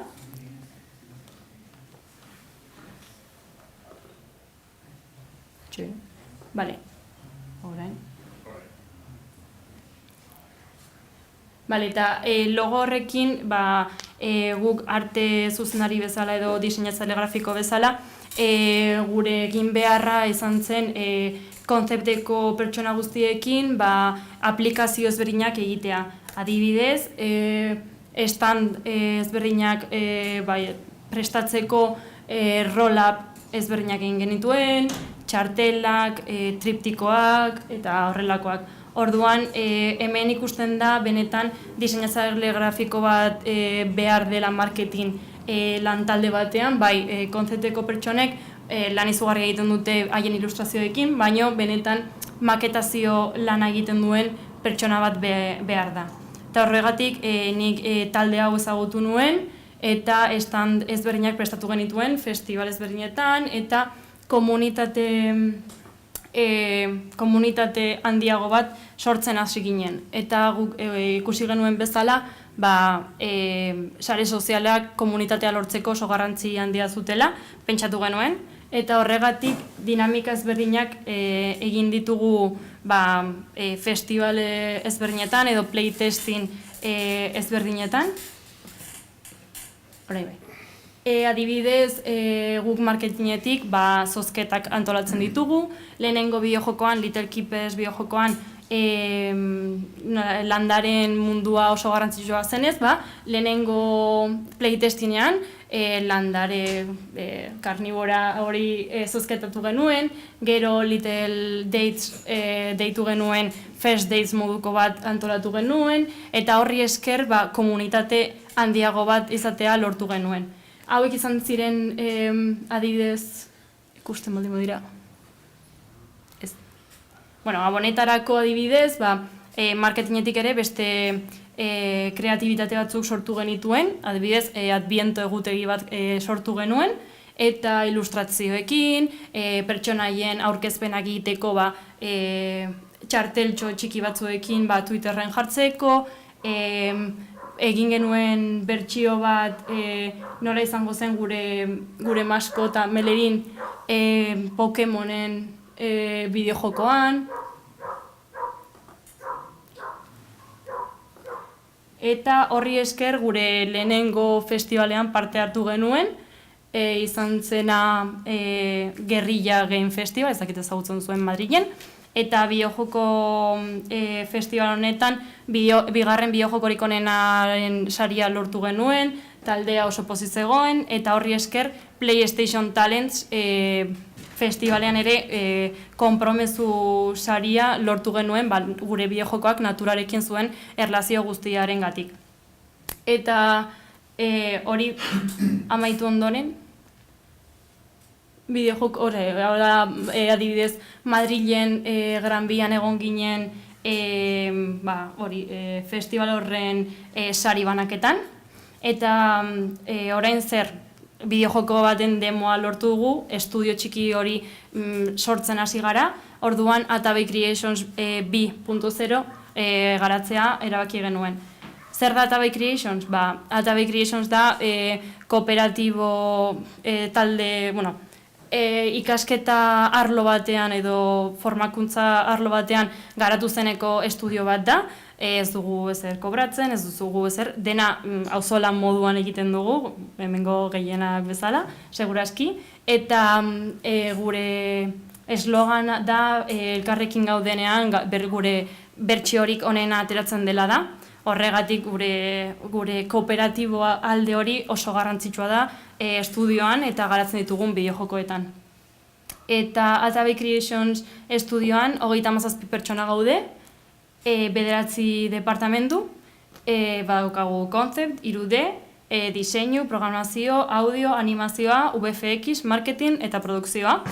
7 nazionalitateko pertsona gaude, orokorrean gazteleraz egiten dugu dena, baina ingelesez egiten dugu programazioko serbiako mutiko batekin hitz egiteko, eta nik gure estudioko gauzarik garrantzitsuena da, edo nik garrantzitsu bezala izaten dudana da, lead horiek emakumeak direla.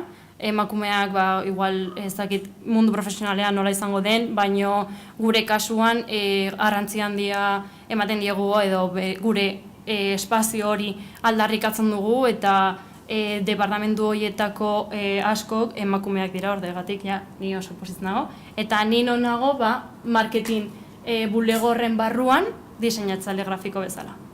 Horregatik, ikusi nuena zen, oso garrantzitsua zela, Atabey Creations marka bat bezala lantzea zen. Horregatik, kamisetak, LinkedInen jartzeko bannerrak sortu behar genituela. Orduan, bideojoko garatzea oso garrantzitsua da, baino Atabey Creations edo estudio baten marka lantzea ere oso garrantzitsua zen guretzat. Horregatik, korporatibo edo profesionalago egin genuen dena. Orduan, orain demoa daukagu, bigarren estudio profesionalago hori lantzen gaude, orain zer, eta galdera hori erantzun da, bigarren bideojoko bat egitea izan zen, beraz, berriz. Bideojoko bat garatzearen abenturan sartu ginen, eta zeintzuk dira adibidez gure indie estudio baten erronkak, lehenengoa finantzazioarena da, finantzazioa guretzat ez daukagu finantzaziorik, orduan dena aldugun moduan egiten dugu, roll-upak erosteko edo kamisetak erosteko, dena gure poltsikotiak ateratzen da dirua, orduan nahiko zaila da dena azkarra egitea. Bigarren erronka denborarena da, mundu guztiak goizean lan egiten du eta arratsaldean beste gauzak Atabeyeko gauzak egiten du, orduan denbora gehiago behar dugu. Eta azkeneko erronka antolaketarena da. Jende asko gaude, leku ezberdinetakoak, ordutegi ezberdinekin, orduan antolaketa gure produkzio pertsonendako nahiko zaila izaten da. Eta marka hau garatzearekin esker eta komunitate hori lortzeari esker, Madrid In-Gamen sartzea lortu dugu, startup programa batean, eta orain 7 hilabetez hor gaude barruan, orain bigarren batch edo bigarren aukera hori ere lortu dugu, orduan Madrid In-Gamen barruan jarraituko dugu gure bigarren bideojoko hau garatzen, eta gure bigarren bideojokoa da Aizon Yuki da, ikusten badima duzue, igual, hau Yuki da. Lehenengo bideojokoa bezala Tower Defense bat da, 2 pertsonen artean jokatu behar dena, eta pertsonai magiko hori defendatu egin behar duzue, orduan, ikusten du? Bigarren bideojoko honi esker, berriz ere Madrid In-Gamen sartzea lortu dugunez, stand ezberdinak prestatu behar izan ditugu marketingetik, Guretzat hau ere playtesting horiek lantzea oso garrantzitsua izan da. Uste dugulako bideojoko bat probatzea oso ongi dagoela, baina zuk zure etxera esperientzia izugarria eramatea garrantzitsuagoa da. Hau da, bideojokoa bai gogoratuko duzu, baina bideojokoa landu duten pertsonekin hitz egitea edo stand horretan dauden landareak, argitxoak eta guzti hori buruan eramaten duzu etxera, horregatik guk uste dugu marketing lan hori oso garrantzitsua dela. Eta adibidez, sare sozialetan zozketak egiten ditugu, lehen Melerin genuen maskota bezala, orain Juki daukagu, orduan zozketak eta bar egiten ditugu. Adibidez, festival horietara normalean beti triptikoak eramaten ditugu, jokalariek bere etxera eramateko eta bere mai gainean izateko, bideojoko hori berriz buruan izateko eta guk saldu nahi dugunean edo estimen igo nahi dugunean jendeak gure bideojokoa aurretik ezagutzeko eta dena berria ez izateko. Honi esker ere festival gehiagoetan egon gara, abuztuan Alemaniara joan ginen, Gamescom feria horretan egoteko, eta hor adibidez bakarrik ordenagailu bat genuenez, kamisetak egin genituen, eta horrela taldeko mundu guztia, kamiseta berdinarekin joatearen erruz jendeak begiratzen zuen zer den hau edo nortzuk diren hauek. Alemanian oso ongi pasazuten, oso gustora egon ziren, baino bueltatu ziren Madrilera, eta orain zertan gaude, Aison Juki bigarren bideojoko honen logoaren bila gabiltza. Hau da, Alemanian egin zuten guztia. Edo zu ikusi. Eta orain zertan gabiltza, bideojokoaren, Aison Juki bideojokoaren logoaren bila gabiltza, bertsio asko egin ditugu, eta ni beti negarrez bukatzen dut bilera guztietan. Azkenean ez dugulako zentzun gauza bat aurkitzen, edo produzioko pertsona batek, eske no me gusta ezakize, eta beste pertsona batek kolore aldatu nahi dio, gauza oso txikiak, baina azkenean diseinatzaile grafiko bezala, nahasten gara, eta azkenean adibidez nik logoaren prozesutik atera egin naiz, beste batek hartu du kargu hori, bestela bukle batean sartzen zarenean oso txarra da, aldaketa asko egiten dituzu, orduan hobe da gauzak alde batera uztea, beste pertsona fresko batek hartzea, eta zu beste gauza batera mugitzea. Orduan orain, komunitate hori lantzen jarraitzen dugunez, gure Instagramen Reels asko igotzen ditugu astero, aurreko logoaren prozesua erakusteko gure Juki hori garatzen geunden momentuan, aukera ezberdinak igo genituen Instagramera, gure komunitate horrek erabakitzeko zein nahiago zuen urrengo bideojokoa garatuko genuen momentuan, beraiek erabakitzeko zein den nahiago zuten pertsonai hori. Eta hau izan da nire azalpena, gure sare sozialak Atabe Creations Dev dira horrokean, Twitter, Instagram, YouTubeen orain egotzen hasiko gara gauza berriak, tutorialak egitea pentsatzen gaude, orduan norbait adibidez 3D nahi baldin badu probatu, orain tutorialak izango ditu bere YouTube kanalean, horregatik animatzen zaituzte gure sare sozialetan jarraitzea, eta agertzen baldin bada nire sare sozialak @maitius.em da, nahi baduzue zerbaiten inguruan hitz egin edo galdera gehiago egin, hor daukazue nire Instagrama. Eta hori izan da dea.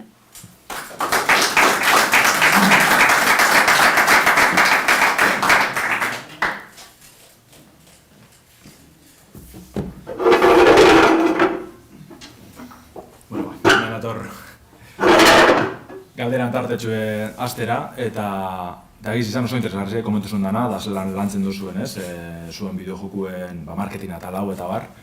Nik, hasikera batetik, buruen eukiten galderi eguel izango zen, adibidez, zuen jokuek estimen argitaratu izan duzu zorokorrien, lehengoa, eta baina horretarako bideratzen zabizila aipatu izan duzu ez.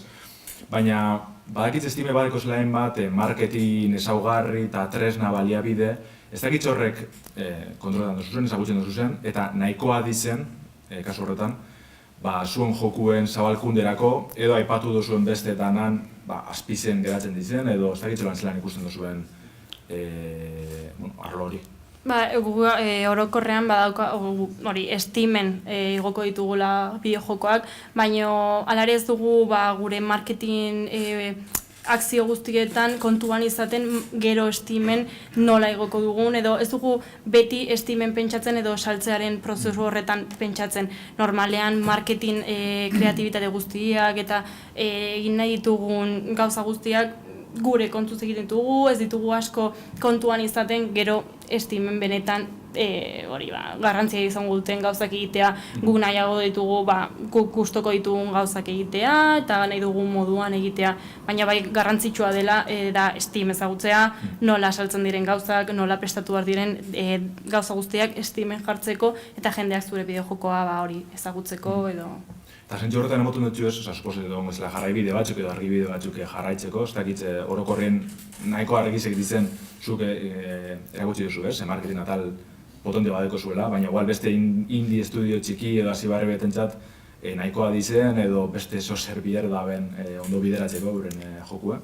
Txikiago baldin badira, normalean guk lehenengo demo horrekin hasi ginenean oso jende gutxi gauden, marketingean bakarrik 2-3 pertsona zeuden, eta ni grafiko atal hori laguntzen nien, baina azkenean Steamen adibidez edo marketing bezala logo bat izatea nahikoa da, banner moduko bat izan daiteke bideojokoan bertan pantailazo bat egitea eta Steamen igotzea.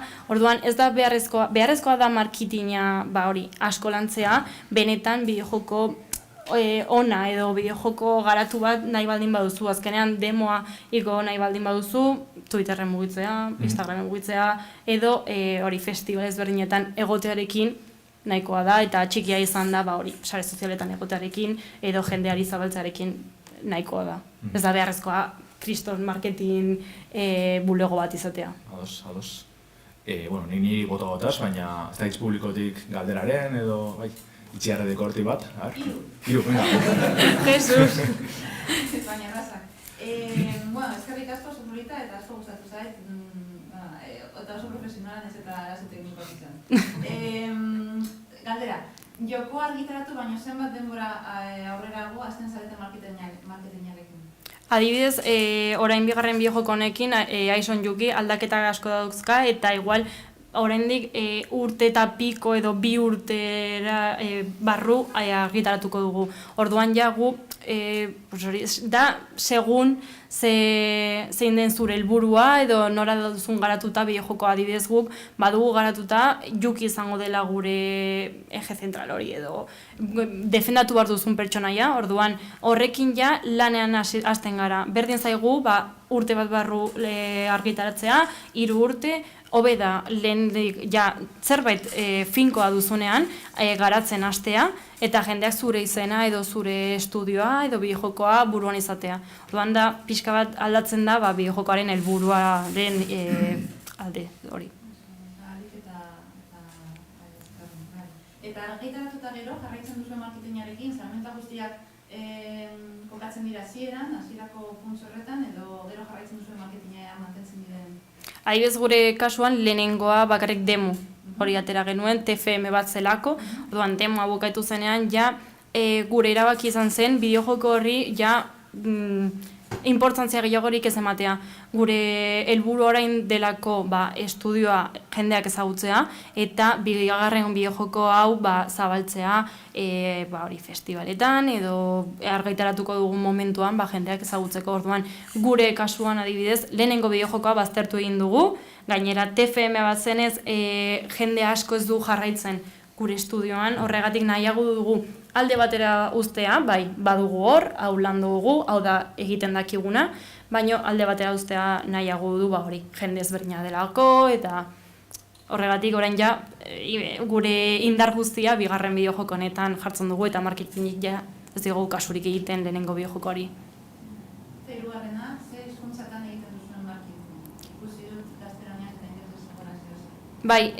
Hasi ginen gaztelaniaz, sare sozialen gestionatzen duzen pertsonek ikusi zuten ingelesez gehiago, edo alkantze hori handiagoa zela, horregatik erabaki zuten marketingetik reels guztiak ingelesez egitea, baina hala ere erderaz egiten ditugu beste gauzak, eta igual urte batzu barru, igual ere euskara sartzea lortzen dut, bakarrik ni nago hemen euskara hitz egiten duenea 37 pertsona gaude, baina bakarrik nik euskara hitz egiten dut, baina nik marketingetik saiatuko naiz ere euskara sartzen eta hori festivaletan ere euskaraz dakien pertsona bat egotea, adibidez abenduan etorri behar gara ona Bilbao in Game Conference horretan egoteko, gure stand izango dugu, orduan nahi baduzu hortik pasa, ni segurazki ere egongo naiz, gerturatu zaitezke, eta adibidez hor, ni egonda, igual jendea euskaraz hitz egitea, edo beraiekin,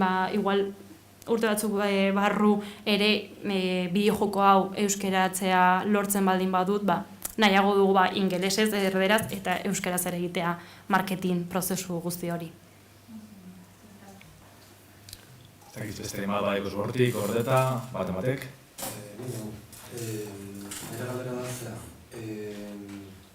talde handia izan da, ulertzen dut bakoitzak lanarlo ezberdinetan jokatzea eta baina ea hasieran orain jokua ez dagoela guztiz garatua, esfortzu gehiagia sartzen da marketingean eta ordez bideojokoak garrantzia galtzen du hori da nire Hori izan daiteke adibidez pertsona gutxi baldin badira eta mundu guztiak igual programazioa egiten duen pertsonak sare sozialak eramaten baldin baditu.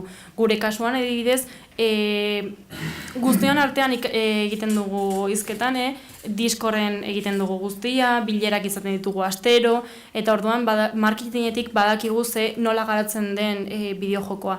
Gure kasuan adibidez, denborarik ez diogu kentzen bideojokoaren garapenari, orduan programazioko jendea jarraitzen du bere bideojokoaren programazio lan horretan. Konzepteko pertsonek jarraitzen dute bere konzept prozesuan. Orduan, gu marketingetik saiatzen gara denbora asko ez kentzen, adibidez konzepterako triptikoa egiteko, eskatzen diegu adibidez edo gabonetarako adbiento egutegi horretan, denbora kentzen diogu bideojokoaren garapen denborari, baina saiatzen gara bideojokoaren garapena ez gelditzen eta bideojokoa azkarrago ateratzea edo gustoko bideojoko bat garatzea.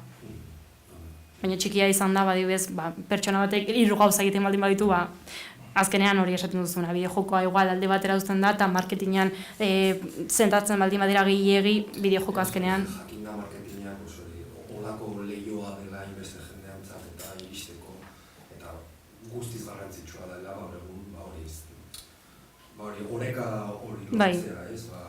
Produktu nagusiak hori garrantzia esaltzea, baina ere marketingean lantzea. Horregatik diseinatzaile grafikoak edo horrelako jendea lortu behar duzu, eta segurazki aurkituko duzuela ni bezalako pertsona nahi duela bakarrik lagundu eta ez du profesionalki hau izan behar, orduan segurazki badagoela jendea nahi duena zuekin lan egin eta marketingeko hori prozesu hori berak eramatea. Zango nik amabizetara aldu garela, maite eskerrik asko oso interesgarri izena, kontuzun dana. Eskerrik asko. Eta horrengo baten mego gozatzen.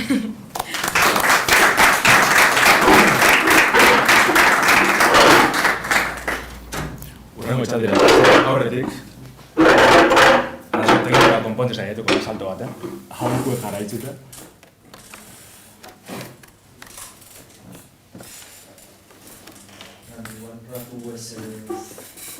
Oso komendatu duztia, orduen dikona jarretu.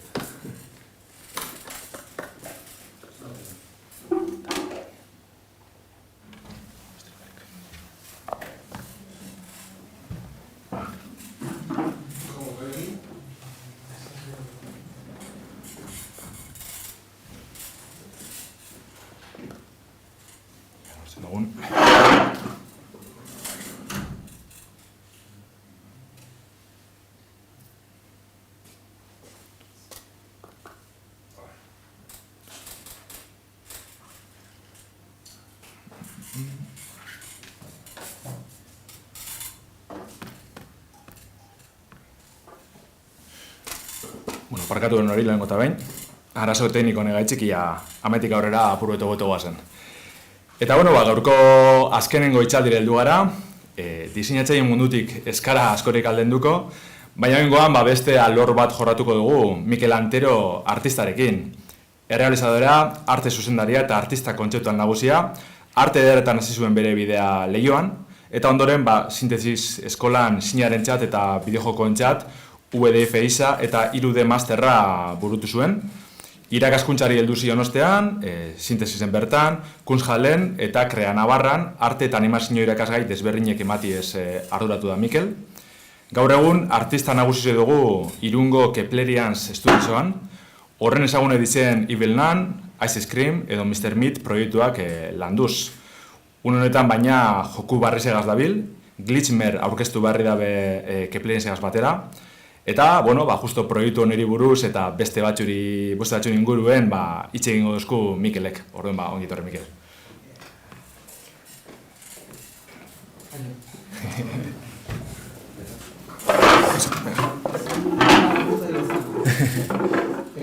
Tekniko, venga. Zaila egiten, eserita hitz egitea. Nahi dut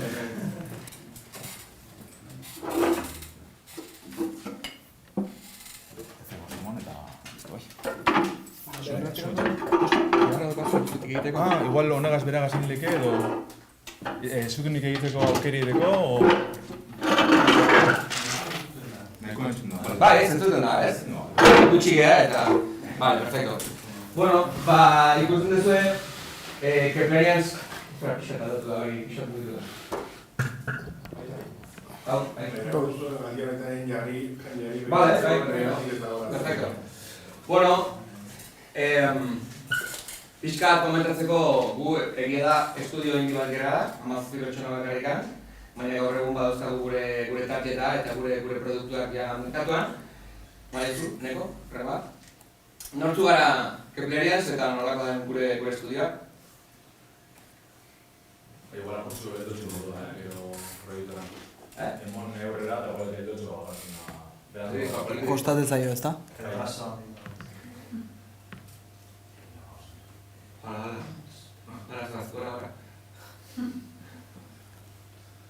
Hoxe. Nortzu gara, elementu hauek. Beldurrezko escape room bideojokoen ekoizle eta publikatzaileak gara. 17 pertsona, Irunen gaude, nio gertzuarra naiz. Eta etxetik egiten dugu lan, landareari gura bota behar dugunen ez dut. Askotan gure urte betetzeak ospatzeko ofizinara joaten da eta ja de paso landareari gura botatzen dugu baina bestela, bakoitz etxetik gan eta dailian ikusten dugu bat abestiaren aurpegia eta ez da gutxillo. Baina ez du? Gure jokoak, Ice Scream Evinan, Mr. Meat, Horror eta Ice Scream United, Witchcraft bat eta bi, eta Evinan, and the Broken Mask. 600 milioi deskarga baino gehiago dauzkagu, 18 mobile joku egin ditugu gure ekoizpena eta gainera autopublikatuta. 2 multiplayer joku ditugu, hau biak. Campero Gamesek egin zituen, baina guk publikatu genituen. Gero 4 saga ditugu, Evinan, Mr. Meat, Ice Scream eta Angrykin. Ice Scream ikusten duzue aurreko kapitulutik 8. kapitulura. Azkeneko 8. kapitulura horretan sartu nintzani arte nagusi da zala. Eta gero, Angrykin publikatuta bakarrik handokagu, beste pertsona batek desarroituta dago. Eta Evinan and the Broken Mask, hau Carlos Coronado desarroiatzaileak egin zuenez, eta guk publikatuta. Eso.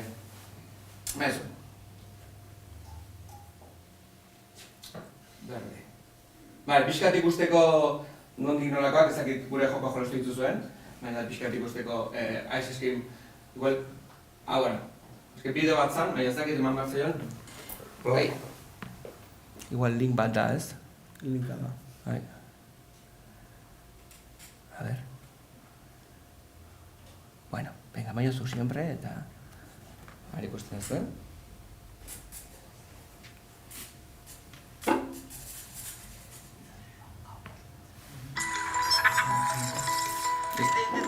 The door to the extraction room has opened. It must have occurred when the security system was deactivated.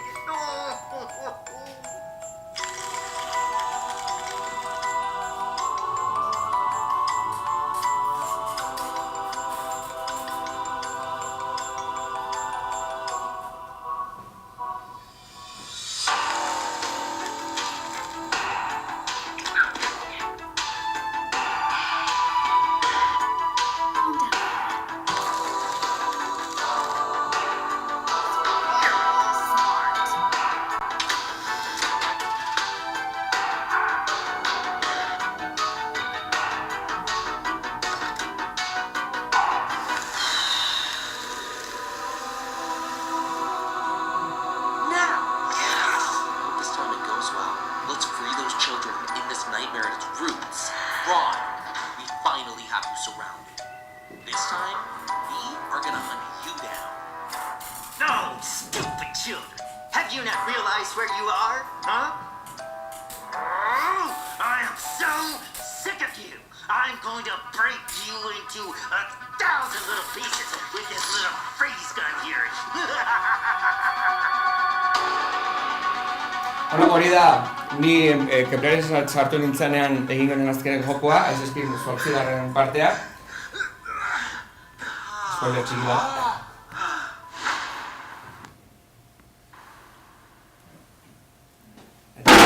Eta listo. A ver, berriro presentazioa. Hor da. Horrengoa. Epa.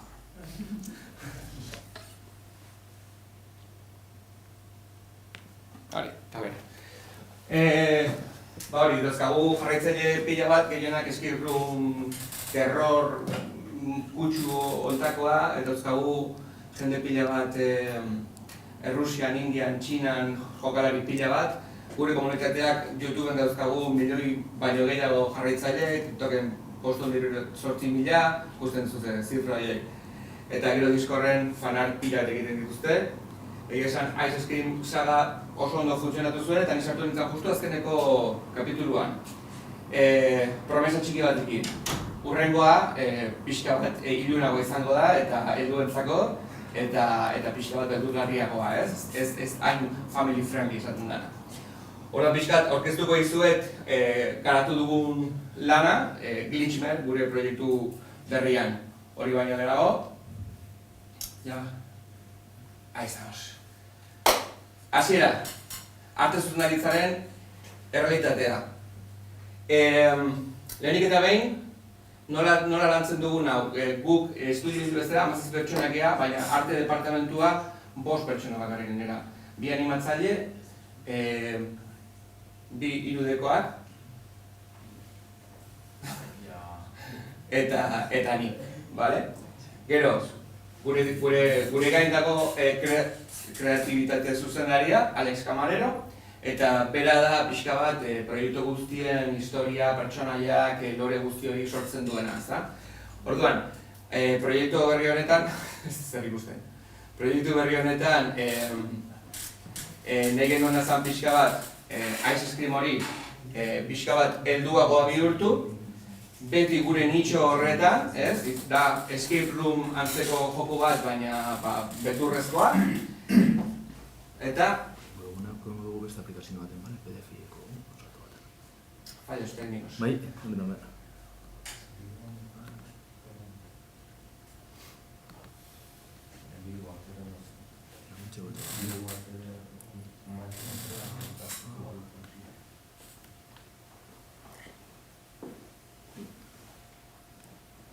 A ver, ikusten dan.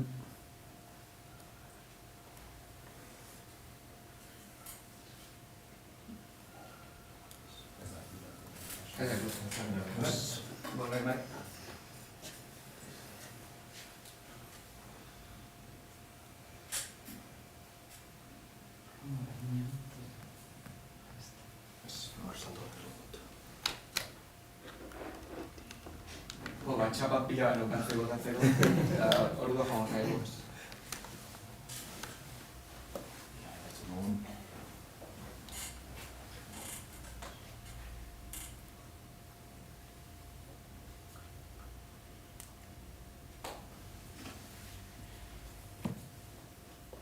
Nahi baduzu bitartean galdera bat daukat. Bai, bota.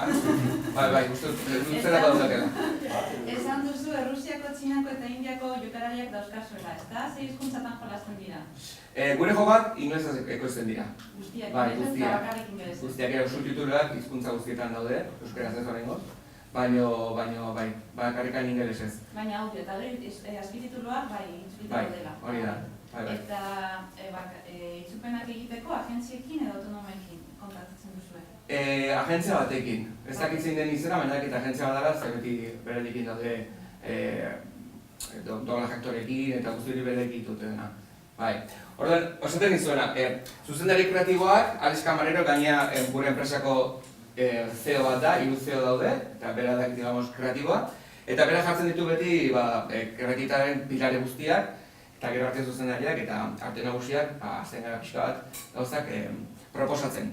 Kontzeptua argi eta argi utzi behar du, eta gure kontzeptu berria da, totemon bat bideojoko batetik atera da, totemon jarri dugu Nintendok ez zehatzeko. Atera eta gure realitatean dagoen guztia suntsitzera dator, ez? Pixka bat, paperraka.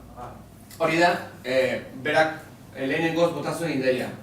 Non izango litzake joko bat, non Pokemon bat ateratzen den bideojoko digital batetikan, errealitatera, eta guztiok akatu nahi gaitu. Bota, hauek izan zena aurreneko kontzeptuak. Baina, klaro, zein da... bueno, asurrismo. Zein da kontzeptak baten, edo arte zuzendari baten permisa nagusia. Ez da inor baino hobeto marraztea, eta askotan ez da izaten galderak botatzea baino goza garrantzitsuagorik. Gauzak argi eta garbi behar dira, ez? Ja, no? Kargatzen dira.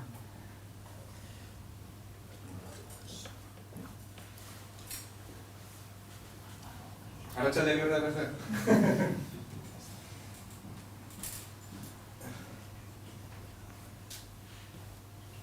Kargatzen dira? Beste imagin sortu ditu? Bitu, nire ratuta da. Qué raro, ¿no? A ver.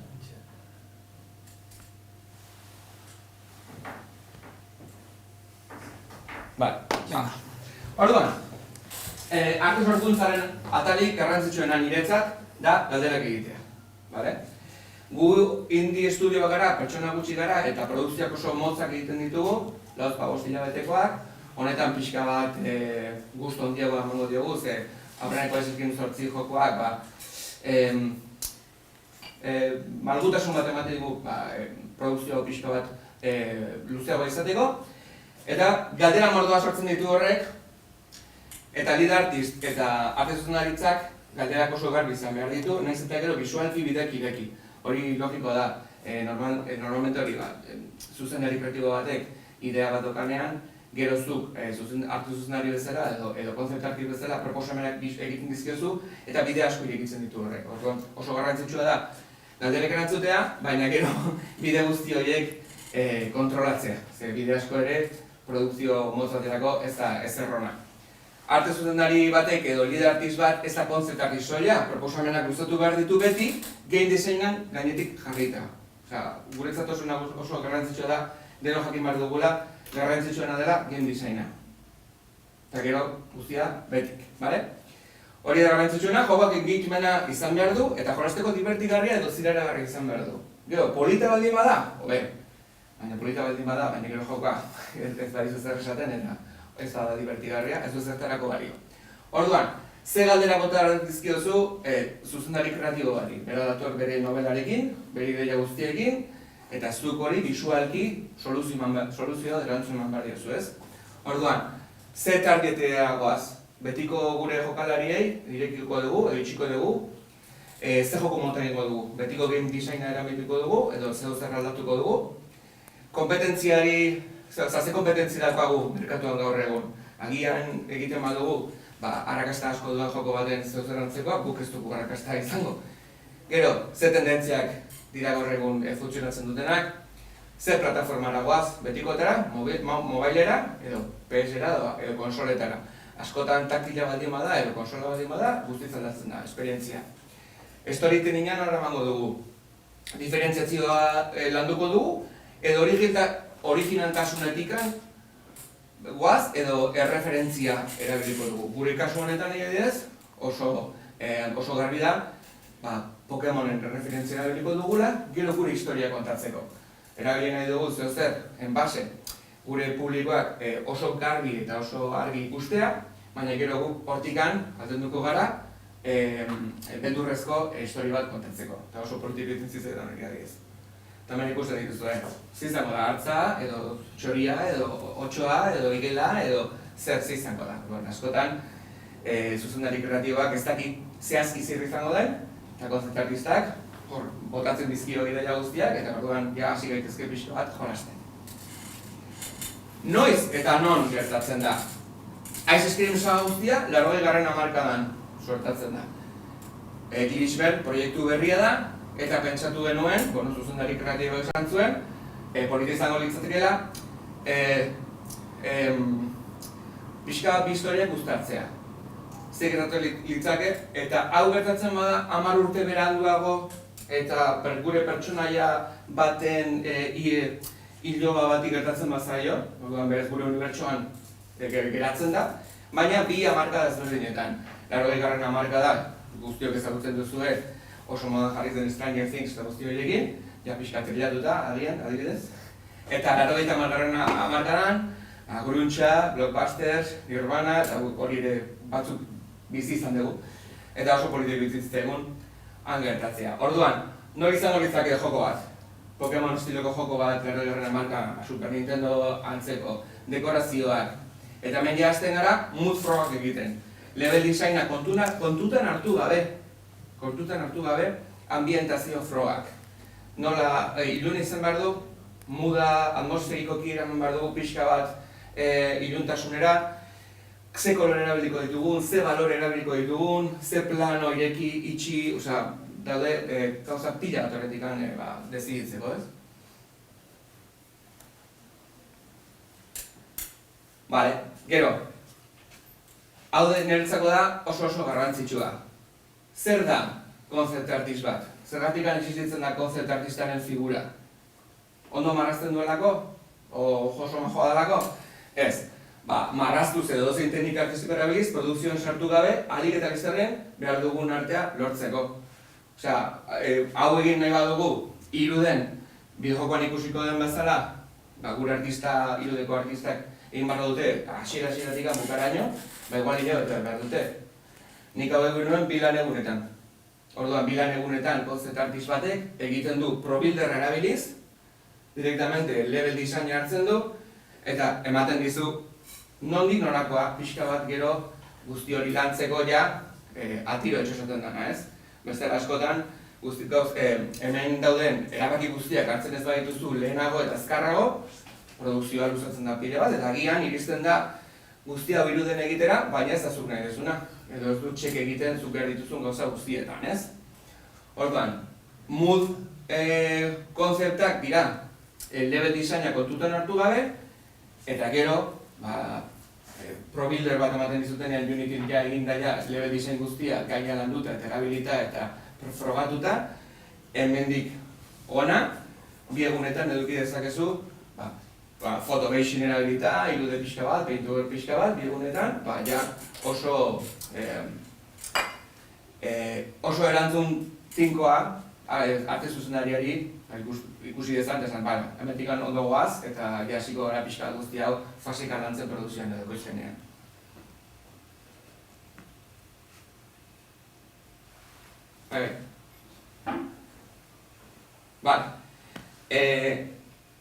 Gure proiektuak, baina horregatik ni oso pozik nago proiektu honekin, da arte zuzendaritza, baina 3 estilo ezberdinik. Beraz dira 3 arte zuzendaritza batean sartuta, 3-en-1 esaten dena, ez? Lehenik eta behin, sortu behar genuen, existitzen ez den, 80. hamarkadako RPG Pokemoniko bat. Sortu behar ditugu pertsonaiak, sortu behar ditugu prop guztiak, sortu behar dugu marka, jokoa, eta guzti hori, ez? Hartu genituen referentzi pila bat, ikusi genuen Super Nintendo, Game Boy Advance, eta ze joku erabiltzen genituen guk txiken ginenean, ez nire nik erabili ditut pila bat referentzi Chrono Trigger eta Secret of Mana, netzako dira RPG honenak. Eta landu genituen prop pila bat, gero guzti hori pixel artera eramateko. Hori ikusten,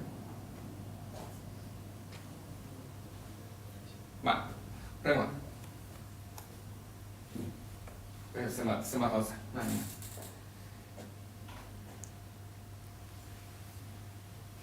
Pixanaga.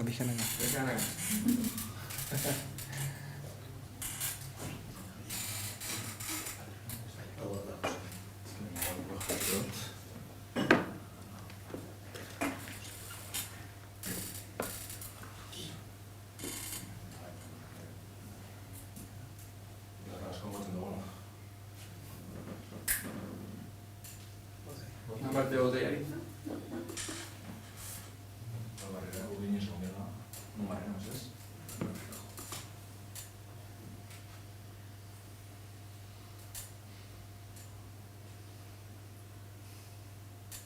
Vamos, oso ondo.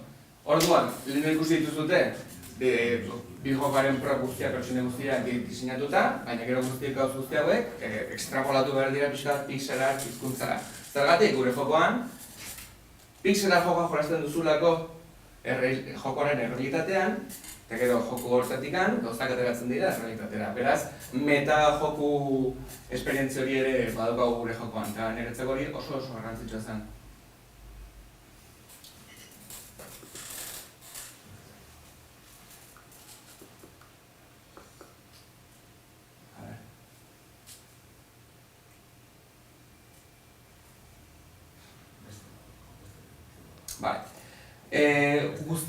Guztionek hasiera astorrak egin du gure game designerrak.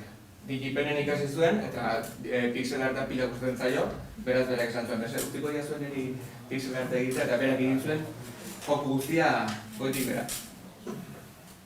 Nik asko eskertu nion. Eta ikusten duzu guzti hori. Hau da, hori zen. Azten zara arkade batean joku horretara jolasten, eta gero joku horretatik gauzak ateratzen dira errealitatera. Beraz, dauzkagu, Bleach.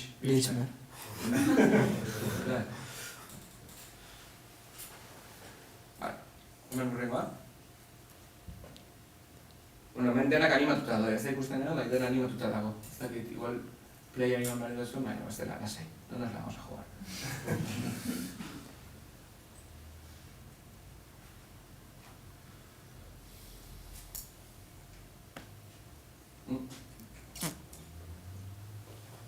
Vale. Ya está. Vale, orduan, badaukagu jokoaren diseinua, badaukagu jokua pixel art bezala landuta, orain, goazen pentsatzen hori izango litzaken, 80. markado Oklahoma hau gure jokoan. Pixka bat Ice Scream eta beste sagetatik ilunago izan behar du, pixka bat helduagoa izan behar du, eta nik referentzia asko paso nizkion Alexi adibidez, San Raimiren 80. hamarkadako pelikula guzti horietan, ez? John Carpenter eta beldurrezko pelikula ilun horietan. Proposamen bat egin nion, zergatik ez dugu bueltaska txiki bat ematen arte zuzendaritzari eta pro guzti hauek tekstura fotografikoak izan beharrean zergatik ez daude pintatuta.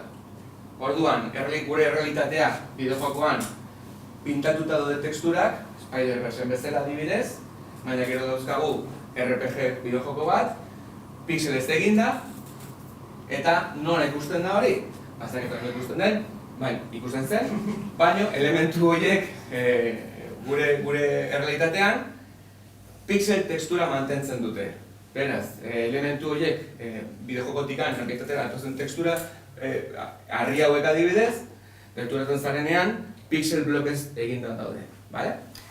Guk voxel bat daukagu guante batean, gure lagun batek glitchatu du eta uzten digu pixka bat elementu horiek errealitatean ikusten. Beraz, dauzkagu kapa horiek ez.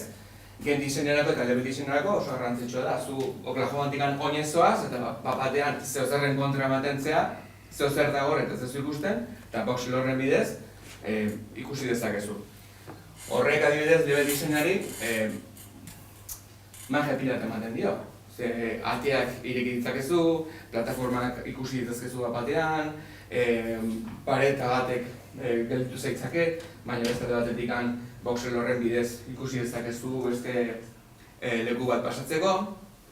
Eta nire lana zen pixka bat, gauza guzti horiek, errealitate honetan, uztartzea, ez?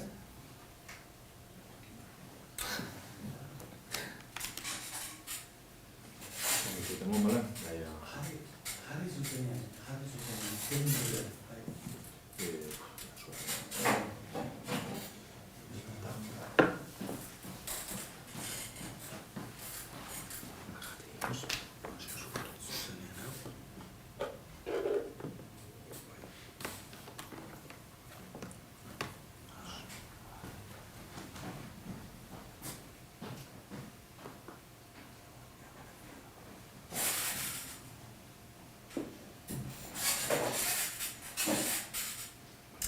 Vale, hori da pixka bat, bisualki, bideojokoak zer eskatzen zuen, ze aldatu nahi genuen, nondik norakoak, eta pixka bat estetika hori nola landu nahi genuen, eta 3 arte zuzendaritza horiek batean nola jorratu genituen, ezta. Baina gure jokoetan, protagonista, pixka talde horrek zabri izatea, baina protagonista beti da etxaila. Ez, egin ganen monja demoniako hori, iaz eskriben gure heladero modikatori, eta Glitchmerren Pokemon txoratu hau, ez, pixka bat. Da, bideojokoan tribua zaintzen duen hartz nagusia, zoratu egin da, edo zozer egin diote, hori spoilerra da, eta gure mundura etortzen da, denok akabatzea. Orduan, arte zuzenaritza aldatu genuen, iluminazioa, atmosfera, baloreak, romantzia, den aldatu genuen, eduago egin genuelako, ilunako egin genuelako, gainera, diskorren gure jarraitzaileak hori eskatzen zuten. Gurekin jolasten hasi zirenak 2018an, pixka bat handitu dira, eta zer beldurgarriagoa nahi dute. Orduan, duda pila bat irekizitezioan gure etxai hau diseinatzeko. Aurreneko bozetoetatik azkeniko diseinuetara, propuesta aldaketa pila bat egin genituen. Baina oso garrantzitsua da esplikatzea estudio berriei artearen bidea ez dela zuzena. Ez da bide batekoa, eta ez da A.B. puntura, inoiz. Duda asko daude, eta elementu asko daude kontutan hartzeko. Gu 17 gara enpresan, eta bakoitzak gauza ezberdin bat nizuen.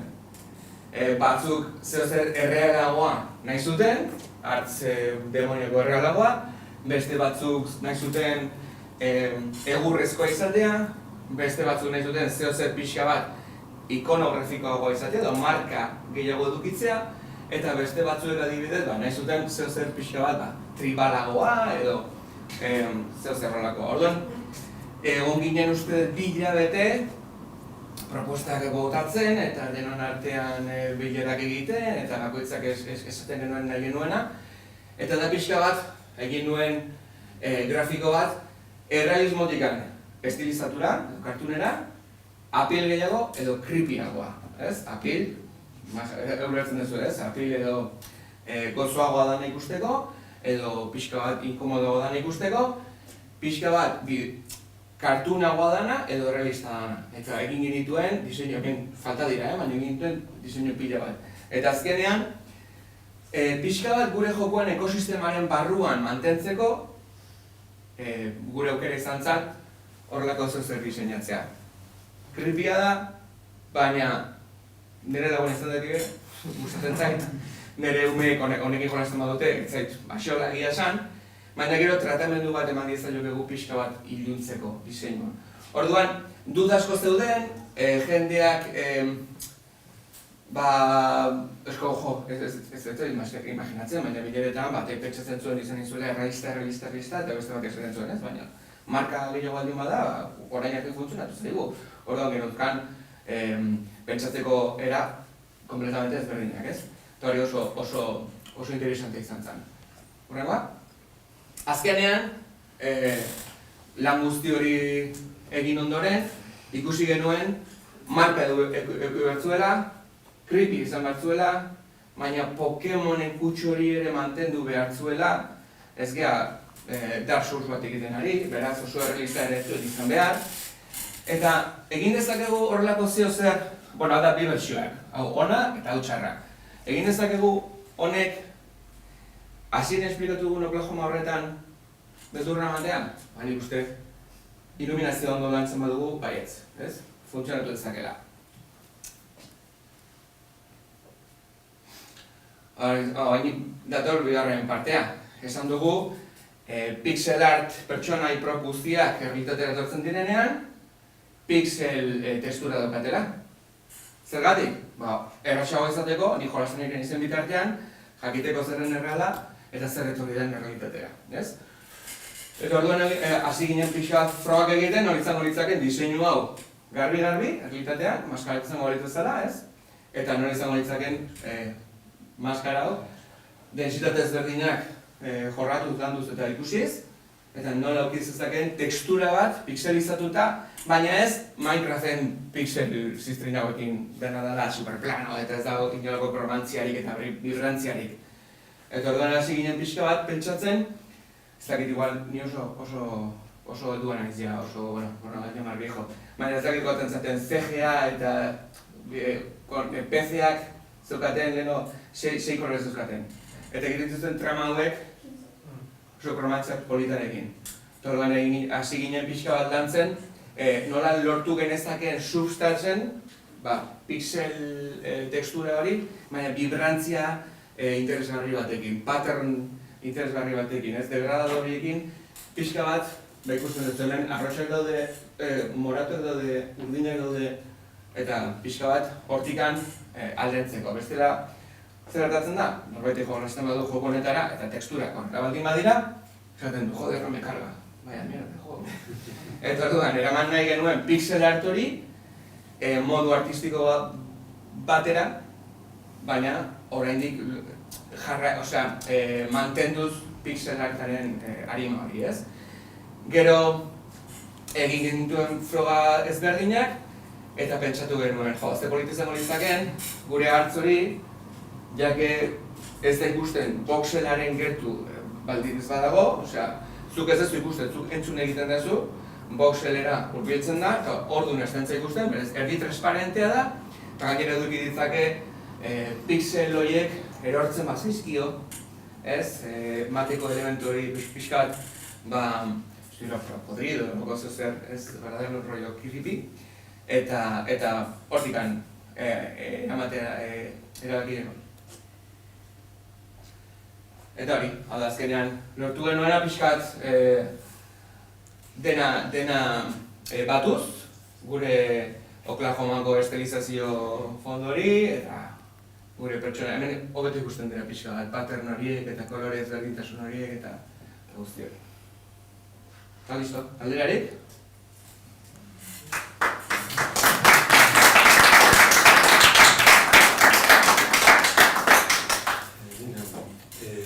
Nahiko zailagoa da ja talde lan egitea, konzept talde baten eta nola antolatzen gaizeate hiru arte zuzendari artean eta hain irudi ezberdinak hori batzea eta koherentzia bisual hori lortzea. Ez dut gertu bat, arte zuzendaria bakarrikan bat dago, bale. Hiru estilo, arte zuzendari bat, eta guri arte arloan gara daude Jaime eta Marina bi irudekoak, ni nago kontzen nagusi bezala zuzendari kreatiboaren azpitik, eta gero bi animatzaile daude, bost pertsona gara. Hemen ikusi duzun guztia, nik egin dut. Ez daude esku asko. Igual, Epleriasen jokuek izugarrezko arrakaztiek ez, Euskal Herriko Estudizen Arte segurunik arrakazta handizena dekina, potuz zor zenbakitzak ez, da erganazek. Egizerateko doako formatu ez, mugikorratarako askotan, oso lakargarezea da publiko zagal batentzat, baina handabe, atzien ez beste sekretu edo beste saltza bat egon bierra ezta. Zuk aurkeztu duzu estetika eta estilo artistika sartuta. Hori zelik egakoa, ez zozen regargarri sortzie zentzu horretan, edo jokagartzen beste zozerto bedu zuela uste duzu. Egin genuen, egin nahi ezakit jolastu duzu, baina ezken finean da, Jump Scare bidez, pixka bat, escape room baten puzzleak bukatzea.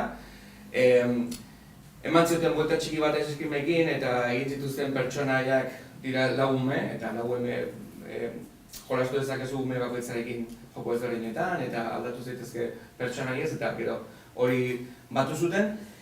Eta orain beste voltaxka bat eman nahi genion, eta ja hau ez da Isaacin bezala. Hau ez da tipo bat zu persegitzen eta denbora ematen badik puzle bat egingo dut, eta gero liatuko dut tipoa eta berri etorriko nahiz puzle bukatzera. Hau pixka bat narratiboa da, aurreneko pertsonan, eta dago level design eta game design aldetikan voxelaren asuntoa.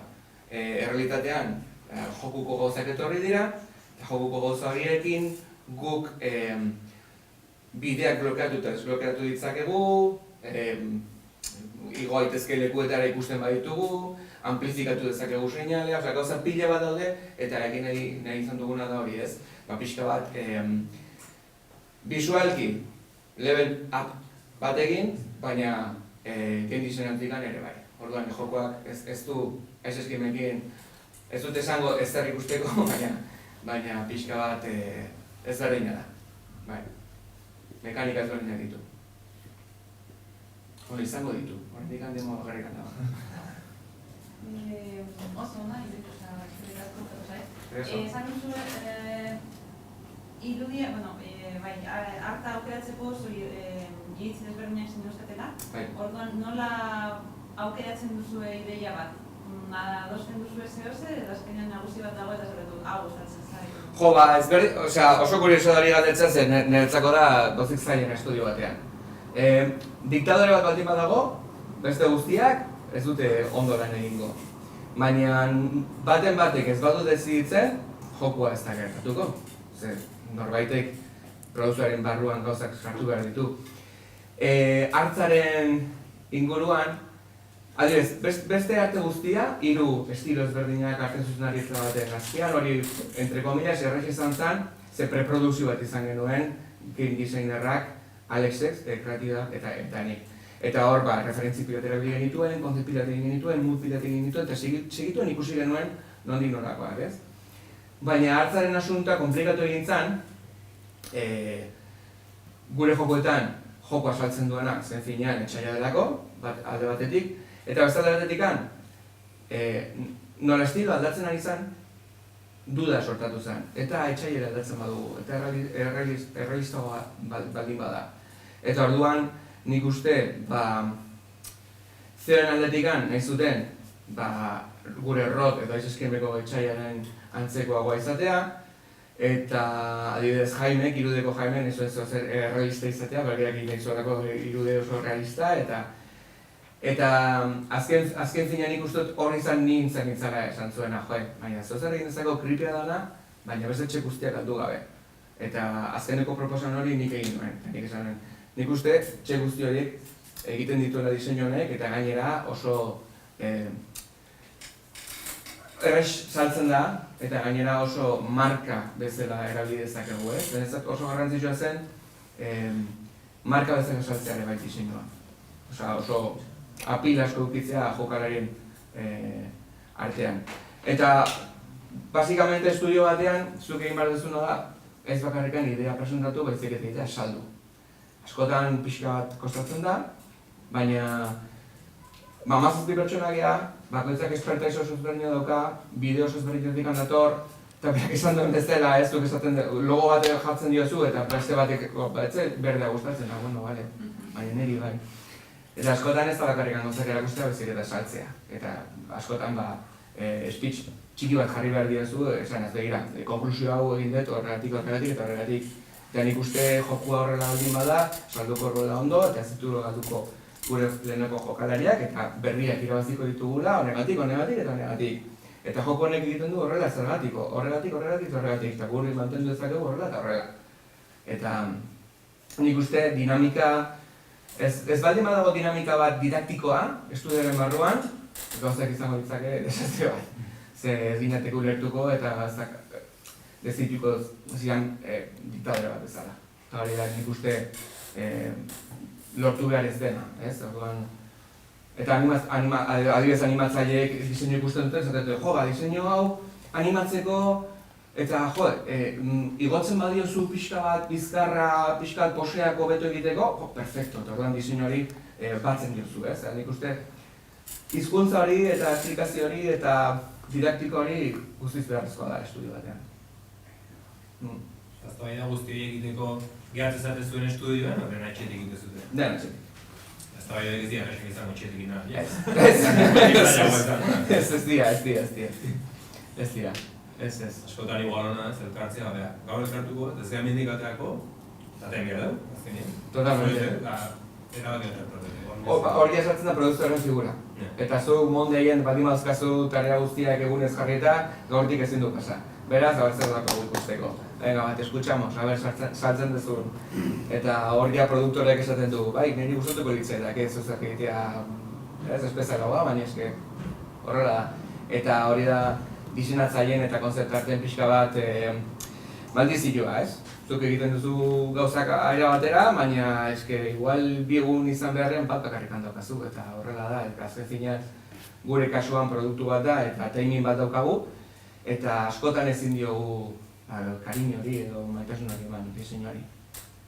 Gero etxean egiten ditugu horas extras, baina inorrek ezin du jakin. Hori. Nire esparrura eramaten, zuek nola egiten duzue, playtestingak, adibidez hori, festivaletan egiten ditugu playtestingak, jakiten jendeak zer gustoko duen, zer ez duen gustoko, zuen kasuan zer egiten duzue, lantzen duzue bideojoko guztia eta gero saltzen. Adibidez, aurtengo Indie Dev Dayn Bartzelonan, ez da jarri genuen ere bai, eta han jarri genuen demo txiki bat jendeak probatu dezan, eta zeukaten galdeketa handi bat, eta egin zezaketen QR baten bidez bai guri bidali gero erabili ondoren, eta egia esan nik uste Keplerian zen adibidez hori oso barneratuta daukatela. Feedback eskatzea eta galdeketak luzatzea eta jendeari entzutea, eta oso asko pentsatzen dute jokalariarengan, asko. Nik askotan nahiago gauzak egitea horrela da, eta jare nagozta, cojones. Ez, baina bera irudia galdetzearen parte, eta hori oso ondo dago.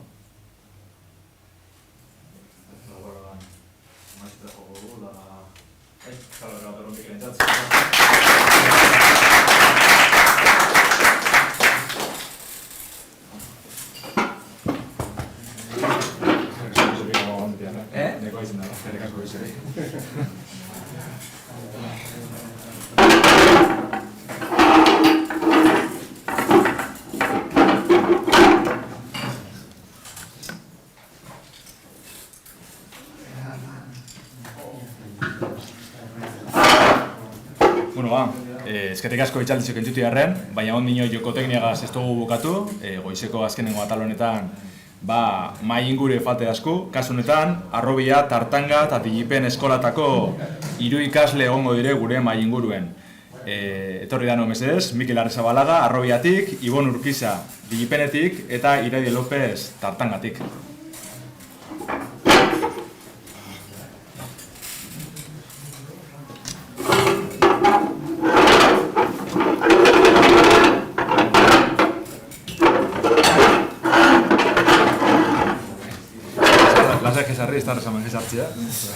Lasai batien. Eskerrik asko irururi berten egotia errengoaz. Egize da, itxaldizekaz, profesionalki edo voluntarioki bideojokuen industrian lan egiten daben ekarpenak eta halako pertsonan ekarpenak ezagutzen duzula gehizen bat, ezta? Oin, bideojokuen industrien etorkizune izango danari begire jartzeko unia dela uste dugu. Hau da, ikasleekaz egotiek beste ikuspuntu bat eskatzen duzku, ez? Guri, jakitzeko zentzu dizen asmoak, helburuek, etorkizunerako begirada hori, ia ze espero duzuen. Eta jokoteknian hori oso garrantzitsua dela uste dugu. Orduan, zuen artien eztabaida bat sortzi guzteko dazkun, zuen ideia bota, karpena bota, nik apuruet gidatuko zaitxuet, baina ez da bakarrik nire galderak erantzutie, zuenak be bota, ideiak eta bar, eta publikotik be gauza bera, edo zein ekarpen edo botala eze baten, eta hasiko gara honegaz.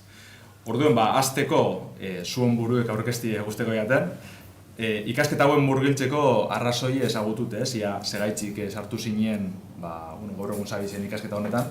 Eta batez be, bideojoku mundu egaitzik badan, badakigu hor animazioa eta bestelakoak programazioa eta dozela sartu detartien. Horren igual asko ezari hurbildu bideojoku gaitzik bereziki, baina hori be intereseko dazkun. Edo animazioa zinemarako, telebistarako edo beste baterako ikesten duzuen. Batzuk animatzaile izari, bestatzu programatzaile, baina zentzu horretan jakitzeko. Orduan, igual banaka azten gara, ondu iruditzen batzuen. Bueno, kaixo, ni Ibon Urkizanaz eta hemen Bilbokue eta Digipenen ikasteot, ingenieritza arloan, eta hasi nintzen eta sartu nintzen karrera hortan, ze beti denik jolastu daz bideojokoetara, eta beti izan dut hori nola egiten dezen jokuek eta holan, hori ilusio hori, eta hemen Bilbon aurkitu eman Digipen Unibertsitatie, eta aukera ona txala usten eban, eta horregatik sartu nintzen. Nire... Bai, iraia. Ni iraide naiz, Tartangatik nator, 20 urte ditut, eta txikitatik beti gustatu izanen zait bideojokoak, ze etxean beti egon dira presente, batez ere nire neba nagusiagatik, beraz hartu zizkidan ideia horiek eta gauken dut eragina etxean asko jolastu direlako, eta ere artaldetik txiketenaren interesantia izan dut marrazketan eta pintura, eta nire ideia ziren gauza bat arte hutsa ikastea izan zen, adibidez ilustrazioa edo concept art edo pertsonai diseinuetara joatea, baina azkenean gradu hau aurkitu nuen, non nazten zuen bideojokoak, animazioa eta artea eta perfekta iruditu zitzaidan, eta zorionez oso gustora nau nire ikasketekin, eta aurten nire bigarren urtea da, Tartangan eta azken genengoa, baina gustatuko litzaidake ikasten jarraitzea, adibidez egun izen Vitorian, eta hori. Bueno, ni Mikel naz, Arrobiako naz, bigarren urtean hau, eta hasi nintzen mundu honetan, jolasten hasi nintzenako jokoetara txikitsutatik den aldez, eta azkenean guzti dut ere hasi nintzen jolasten Playrata, eta guzti duten Shadow of the Colossus jokue, bere aparta artistiko pila guzti duten eta ordan zenan. Jokuek igual entretenimentu utxe baino gehiago dizela guztenean, eta hasi nintzen nolan trasteaten apuru bat, hasi nintzen Pokemoneko jokoak sortzen nire gauz, eta Monte Unityen hau Arrobian programatzen, eta asko uste dut. Aduz, posteko da guretzat, danok bideojoko mundutik edo hortik etorri izenaz, ezta? Baina horri erotute, betitzen dugun galdera bat da, ia, etxien komentezen duen nien, ez? Bideojoko munduen sartzeko asmoa deko zula edo, ia ze komente bien zuen ingurukoak, zuen etxetik. Nire kasuan adibidez, ondi nion diramak ez da sinesten, ez? Bideojokoen arloan etxetenik lan, da, ametik bizileikenik modu baten ez da azken ginen. Ez da gizu hone esperientzi zelako baitzen da etxien. Nire kasue justo, nire gurasoik beti esan doztie gure dodana ikasteko eta niri gustatzen baiata aurrera egiteko. Eta enteratu ginenean hemen dipen dagoela eta unibertsitate bat dela eta holan, informauta gero enteratu ginen asko irtera asko deko zela eta zer serioa dela eta orduen hori bebai guraso bat zuetzako segurte persona bebai emate dutzi ez. Eta orduen problemarik ez dut eta beti lagundu doztie eta goio doztie hortan. Nire berdin, nire gurasoak ez dute didate ezetxa eman hau ikasteko. Hasieran apuratzokatu egin zitzaien nik hau ikastea erabakitzea. Ze azkenean, ahi beti ikusi dutenik txikitatik jokoetara egoten zela jolasten. Baina igual ez duten ez daukaten hori bizioa berala alko zuela hau hartu ikasteko edo elan egiteko. Eta sortu ditzaien zalantza normalak abertzi hau etorkizuna izango zen edo lanpostu erraz aurkituko banuen, baina dira zalantza normalak eta haien apoia beti erakutsi didate eta ez didate ezetza esan. Niri antzerako zuzer, niri izatezte beti itxean adotena, ez duzte izan zetzik inoiz ikasteko onlako bideojokok eta beti izaztia kontu zubiltzeko, mundu hau aldar izan apuru batea aldarkorra eta espan bigarren aukera beti ukitzeko. Posteko da bentsatu lako jarreri badako zuen etxien, da izan beda asko posten da zu gaitzik, Eta bai jarriko neke, igual etorkizunera begire, ezta? Bai ala bai enbierreko galdera bat botako txubet, da zelan ikusten duzuen gaur egun, bideojokuen industrize, garapen industrize Euskal Herri zen etxien. Ia badeko zen horren zantzurik, zuen inguruen ikusi duzuen igual beste hainbat estudio dauzela, eta holakorik ezagutzen duzuen. Nire kasuen ezagutzen dudan, nire klasean egon direzen jende guztietatik eta ezagutzen dudan jendatetik, jende asko bideojokoen industrian laneteko kalera atera biltzen da, beste herrialde batzuetara edo Espainiako beste lekutara, hemen Euskal Herrian gutxi dau, eta justo nire klasetik hemen geratu direzenak, beste kanpoko enpresa o estudio batean egiten dute lan, baina etxetik, edo beste industria batera joan direz, ikerketa arlora adibidez, o beste gauza batzuk egitera. Orduen hori, hemen momentuz asko ez dut ikusten dagoenik. Ados? Bai, nire berdin nire ikusten dut. Ze adibidez guk Tartangan ere praktika bilatzeko ere hemen inguruan oso zaila da. Eta gehienak Erasmusa egitea hautatzen dute. Eta bai, nik ikusten dena da daudela enpresa eta talde indi asko. Agian kurrikulum bat bidaltzea oso zaila da, ze azkenean taldeak eginda daude, eta sartzea ja oso zaila da. Eta falta da hori enpresa handiak hemen Espainian orokorrean, ez bakarrik Euskal Herrian, eta nik uste dut apurka finkatuko dela hemen bideojokoak Euskal Herrian. Bueno, bai, nik uste dut Euskal Herrian ez dagoela nahinen, Bartzelonan edo Madriden egon aldizen besteko enpresa handirik. Azkenean apurken nik uste dut alko garelagoan handitzen, eta nire kabuz zertuko naz nire talde bategaz talde jokotxu bat itzen edo, eta apurken gran utxugar botaten, ia lugun bola handiz hori. Nik usten duzu, berton badauzela hainbat estudio eta bar, baina oinarri sendo bat faltea da, Euskal Herri zen bideojokuen arloari, horren beste injerdekon industria honentzat. Baina handabe, gurrengo galderi horre lotute doa, egonezkero berton olako industria sendo bat, aukera bat lan eitzeko, etxetik lan egin nahiko zen duen Euskal Herritzik, edo harin hau kanpora joateko asmoa hauko zen duen? Nik uste dut beti, nire pertsonalki gustatuko litzateke bai kanpora joatea eta mundua pixkat ezagutzea, baina nik beti aurki eduki dut hemen gure dodala bizi eta hemen hasi eta familia eduki eta dana hemen gure dut eduki, lagunek hemen deko zaidaneko eta familia bai. Orduen hori, kanpora joango behar badut, joango naz, baina gero beti bueltatzeko.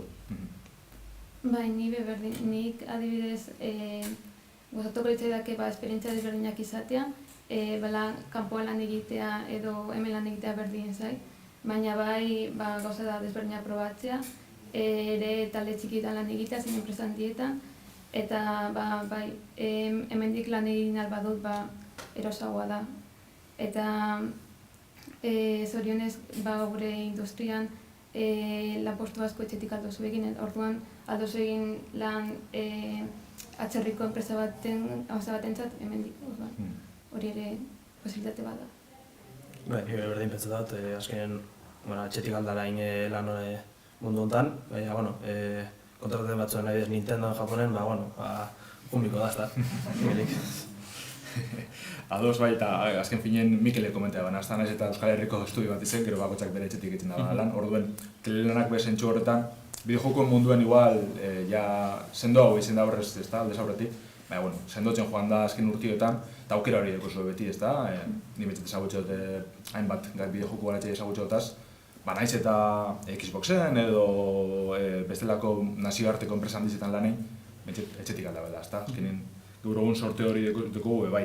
Baina horreri lotute da, Mikel apurruete egon azugaz horretan hori buruz, zuen enpresa bat sortzeko aukeri ikusten dozue, eta ez dakit horregaz lotute, ikastetxetan beren arrogen eta Tartangan, horren inguruen aholkurik, gomendizorik, ikasketarik jasotzen duzuen.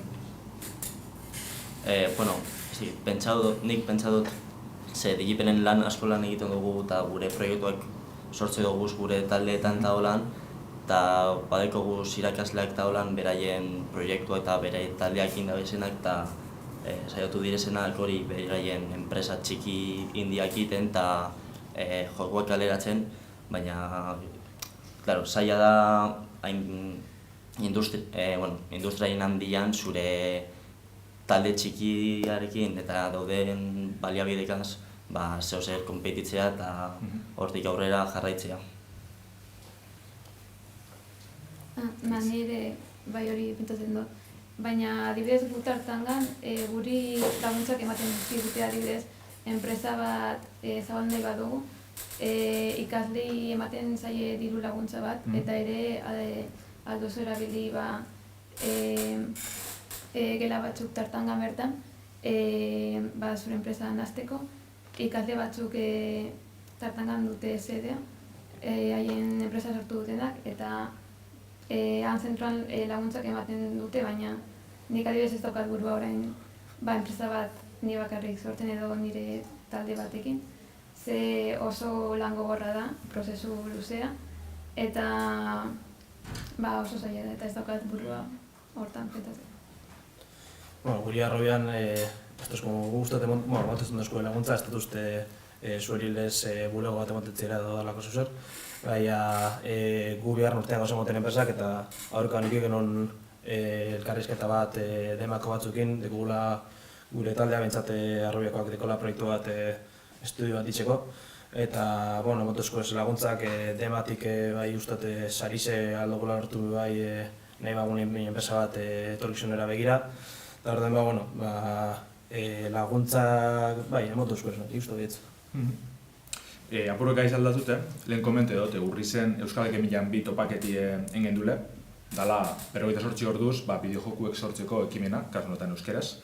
Ez dakizu hori inoz anime dutxuen, edo inoz zue parte hartu duzuen alako Euskal Ekimilan baten, edo Ekimilan baten orokorrian.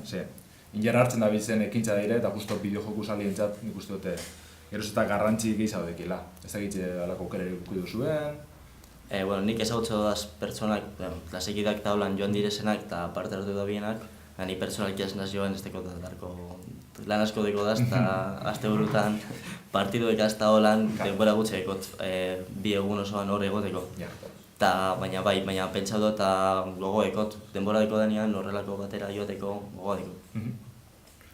Gure klasan ere komentatu zen han parte hartzea, nire klasekide batzuk ere joan ziren, nik ere pentsatu nuen joatea, baina azkenean ezen eman aukera, ze ezin izan nuen, baina gustatuko litzaidake horrelako zorretan parte hartzea, torkizunean. Nik hartu dut ez parte 2 Game Jametan, aurreko urtean hartu nuen parte Global Game Jam Urdurizen jonitzen. Eta bestaten uda honetan hartu nuen parte bai, zen Pixel Art Game Jam edo Pixel Game Jamera apunten nintzen, geratu ginen 23.25 eta izizira zenun, hasi que hori, bai hartu duz bai. Ezagutzen duzu horren gitxi gora bera alako ekintzak, zuk uste duzu alakoak ikasetako gobetzeko eta gerizen jartzeko aproposa dizela edo gokize dizela azken finean? Bai, eta gero, sobre todo, gero eta jende gehiago joan eta handiagoin, azkenean eskaparate handiago izate da, eta zure proiektueko, zure almenak eta habilidadiek gehiago eta ikutxean duzuz. Eta gainera ere han ezagutzen duzun jendea harremandak egiten duzu beste pertsonekin. Nik adibidez ez dut ezagutzen beste zentroetako pertsonak eta ez gaur gure artean harremanetan ia. Eta holako lekutan jende ezagutzen duzu eta gero ez dakizu noiz topatuko zeren berriro lan egiterako orduan eta ona da kontaktuak izatea. Ni esperientzia pertsonaren, adibidez, unitzerien Global Game Jamera norduri zen, ezagutu zen pertsona pilo bat, eta ikusi zelan doan lan giro bat bideojokak itzen, eta ni bintzatik hasi asko Blenderari buruz eta Unity buruz, hasi que asko ikasten da leku horretan, uste dut. Bai, jokotenean da gure Game Jaman helburu azken finean horre bai, ezta? Elkar ezagutzi ez, ikusten dugu Euskal Herrizen geroz eta sortzaile gisa dozleaz, bideojoko munduen, bai alanda behi ikastetxetetik haratau ez dagoela ezagutzeko edo harreman horrek sortzeko txokorik, ez? Orduan, mentxatelako saiatzen gara, eta egizea horretarako ez dela bakarrik zure ahalmenak edo abilezizek agerizen jartzeko, baizik eta gero sendotzeko eta harreman horrek sortzeko be oso aproposa dizela, ezta? Gaiz aldatuko dugu, da oin hizkuntzara joko dugu, jokoteknia azkenien horretara doa ez, bideojokuk eta euskeri uztartzeko ekimena, topaketa bada. Eta gai honen inguruen deko zuen iritzi hori ezagutu nahiko gendun. Zein da zuen zentroatako euskararen egoeri edo presentzize orokorrian? Zelako dara esango zen duen? Justo nire unibertsitatea Amerikarra da orduen klase guztiek inglesez egite diez eta txerritar asko dago. Kanpotik etortzen dana orduen nahiz eta irakasleak eta holan hemengoek izen eta askok euskeraz hitz egin. Euskera hori da, inglesera edo erdera jotzen duzu eta egia da gure proiektuetan beti derrigorrezkoa dela euskeraz itzultzia eta euskeraz jartzie gero, sobre todo, estimera gure badozu zigo eta holan derrigorrezkoa da eta zure taldean ez badau justo inor euskeraz iten da benik, zentroak berak laguntze dutzu euskara itzultzen eta euskaraz jartzen zure joku gero igo alizateko. Justu ibitzi gara beti dipeneko urte amaierako jokuak jarraitzen da, igoten zerrendara izan. Eta posteko da zentrotik behazkinien, bentsetu laguntza hori ematik. Nahiz eta zentroa eta dana inglesez izan, gero laguntzen dabe. Nire kasuan, Tartanga 3deko graduan erderazko gradu bat da, eta gehienak nire ikaskidak ez dute euskeraz hitz egiten. Maizuekin bai euskeraz hitz egin aldot, eta normalean haiekin euskeraz hitz egiten dut, baina ez dago euskerazko presentzia asko klasean. Eta bai zentroan, gure gradutik kanpo, bai sustatzen dute euskera beste modu batzuetan, baina gure graduan konkretuki ez. Eta adibidez, gu orain gauz egiten joku bat, bigarren kurtsuan, eta bai proposatu dugu adibidez itzulketa bat egitea euskerara, eta nire talde adibidez prest dago hori egiteko. Nolako gozak azkenean pila eskertzen dira, eta gogori naiz eta erdara hitz egin edo ikesi, gero bentset ikusten da, jentien aldetik euskeraz jarraitzeko asmo hori edo gogori badagoela, eta orduen gure aldetik sendotzeko edo babesteko dei hori izin dugu, bai. Eta gitzen dut zuen kasu Arrobian zelako da? Gure eskola, azkenan ikastola bat, orduen euskeraz izan dugu dena. Egisa da batzutan ikasleen artien batzutan erderaz egin berdala, ze batzuk ez da ulertzen, Bilboko adiz eta askorik ez da eman eskolan euskariet, baina berez irakasleek euskara itzen dabe, gu esatzen gara irakasleek euskara itzen eta enterak euskara iz, eta jokoa ebe esatzen gara euskara itzen, hasi que... Urrengo galderi justu horren inguruen jundan Portugal, baina erantzun duzu ditzi gora bera, bideo jokuen aldetik ez, euskerien presentziz areagotu biderdan edo ez, orduan postena, zentzu horretan. Eta igual urrengora pasea horretik, ez dakit txamenti publikotik galderaren bat edo ekarpenen bateko zuen? Nik badekot, dauz hiru pertsona, hiru errealitate ezberdinik lehen egin doan galdera baten, izan da hori, errealitate ezberdina daudela eta zentro batzutan, nire kasuan ikastetxe batzutan, lehen hezkuntzako eskola batzutan, euskaran presentzia desberdina dela. Kaia seguro egongo dira ikasleak bidenez, ikaslean muntik hurbilagoa nola ikusten duzuen zuen eskoletan errealitate hori euskara inguruan ikusten duzuen euskara sustatzen dela, ala euskara alde batera doala edo nola ikusten da.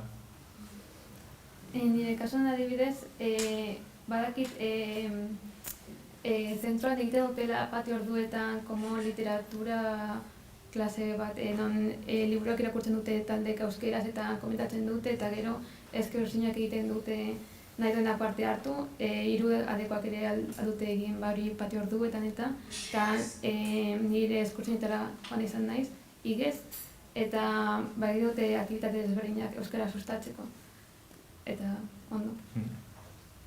Nik uste dute, esan dutenaren azkenean gehienek batzuk ez dakitxela euskaraz izbagaitzen eta ez dakit zaitzen bai zen, egisa batzuk euskaraz tekizen momentuen bai aztizela zaitzen gehiago, orduan nik uste dute eskolan partetik bai egon behar bezala sustapen bat, berak esan degolez literaturako klase batzuk patiotan edo entzate lanketa bat egon behar bezala, nahiz eta FP superior baten igual ez dela momentu itxea, harina hoxe behar bezala, entzat berandu badan azkenean naldu behar da, nik uste dut.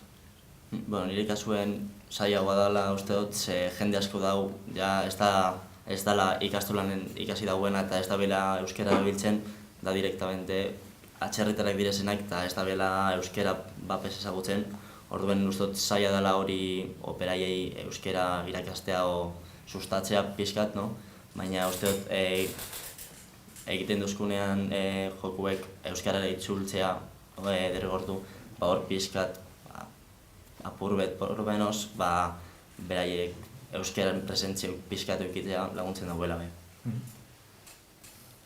Beste imadeko sortik, gordeta, bai maite. Nik gomendio bat, interesatu zait zein duzuenean, igual bideojoko bat egin nahi duzuela, edo igual enpresaren bat egin nahi duzuela, gure gomendioa, ikusi dugunaren gatik da, orain hastea dela. Osea, ez itxaron bukatzera, ikasten bukatzera, ikasten zaudeten bitartean, estudio txikiak bilatu, edo zuen klasekideak, edo beste masterreko jendea hilatzea da, eta zuzenean lanean hastea, edo ez dakite hori ez itxitea, azkenean guk bukatu genuen masterra, zegoen jendea itxaron zuela masterra bukatzera gero jendea ezagutzeko, eta azkenean jende hori baztertu da edo bakarrik geratu egin da. Orduan, nik gomendatzen zuena da, jende ezberdina ezagutzea, eta orain ja lanean hastea edo bideojoko bat garatzen hastea, edo interesatzean hastea. Hori, gomendio ez. Lehen maitegaz heldu gure izan, baina azkenean ez tozten temporarik emon, da berdintasunen gaize, ez da? Jokotenian beti saiatzen gara, emakumeeri ahotsa moten, hortara gartzen dugu, saiatzen gara gartzen estxalizetara, inguruetara, batzutan lortzen dugu, zorionez, eta geroz eta lan hobi ditzen dugu zentsu horretan, edo hori pentzen aiot. Baina zentsu horretan, zuen ikastetxien inguruen galdetu nahiko neke, ia adibidez genero desoreka bat nabari dozuen, edo zelako egoeria dauen, ikastetxe desberdinetan. Nirean justo nik egiten duen, nire unibertsitatean 2 gradu dauz, artistikoa eta gero ingenieritza, nire ikasua ni ingenierio naz, eta notau dut artistiko partean asko zen neska gehiago dauzela ingenieritzeko granduan baino. Baina nau notatan be bai, gero eta urteak pasa dela, gero eta neska gehiago dagoela ingenieritza egiteko, pixkat berdintzen ari dela, apurka gutxienez, eta artistikoan jende igual neska gehiago da, mutilek baino. Ni ere hori ikusten dut, artistikoan beti neska gehiago goten dira programazio aldetik baino, eta adibidez gure kurso da probat generalistagoa ikutzen ditu bi aldea, programazio eta artea, baina hala ere nesken presentzia oso gutxi dago. Nire kurtsoan justo 10 neska gara eta oso raro da hori aurkitzea. Aurten lehenengo mailakoak 3 neska dira bakarrik, 24 pertsonatik edo. Eta normal ezaten da hori, baina nire klasean justo 10 neska gara. Nire klasien adibidez dauz, neska asko dauz, eta hurrengo urtien, lehenengo mailan bai dauz pilo bat, egin dela, askoz gehiago dauz, mutio baino gehiago dauz ustot gara. Baina aurreko urtien bai ustot zegoela neskat bakarrik, orduen nik ez dakit doan 3 dedalako eta artea bai sartzen dalako, baina bakit programazioan munduan mutil gehiago dozela. Orduen ez dakit joko munduen berdin badan neska gehiago dozela, mutil gehiago dozela. Nik ustot azken aldizien dagoela neska gehiago sartzen mundu honetan. Bai, datuen arabera, bentset, jokalari zen aldetik, da ontsa galdetuko dutxu horren inguruen, baina azten doa ez, bideojokalari emakumezkoan kopuru azten doa, ja Euskal Herri zen gaztien artien izi erdizek dira, jolasten da benak, neskan barruan. Horren inguruen be galdetu nahi notxuen, ez bakarrik garatzaile edo ikasle moduen, baizik eta bideojokalari moduen, genero desoreka hori nabari izen duzu, ikusten duzu zuen inguruen? Bai, nik uste dut betidanik egon dela bideojokua mutilentzat, bakarrik demografikoki enpresek mutilentzako uste dut egin da behira gehiago jokuek, eta orain uste dut aldatzen ari dela, eta ikusten da ez txikian nintzenean youtuberrak eta holandanak mutiak ziren, eta orain gero eta neska gehiago dau, eta horrek bai laguntzen dau neska gazte gehiago bideojoko mundura hurbiltzen, eta suposatzen dut horrek eraingo dauela etorkizunan neska gehiago industria sartzean eta ez jolastea baizik eta profesionalki bideojoko munduan aritzea.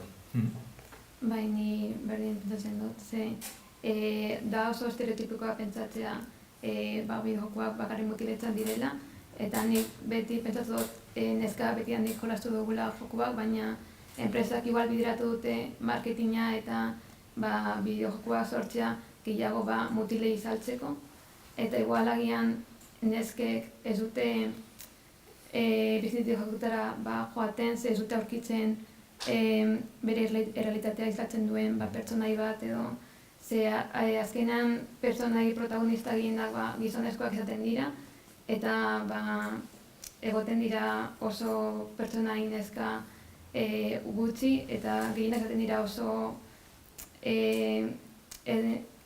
sexualizatuak eta ez oso sakonak edo bigarren planozkoak eta ikuspegi maskulino batetik sortuta dauzenak, ez?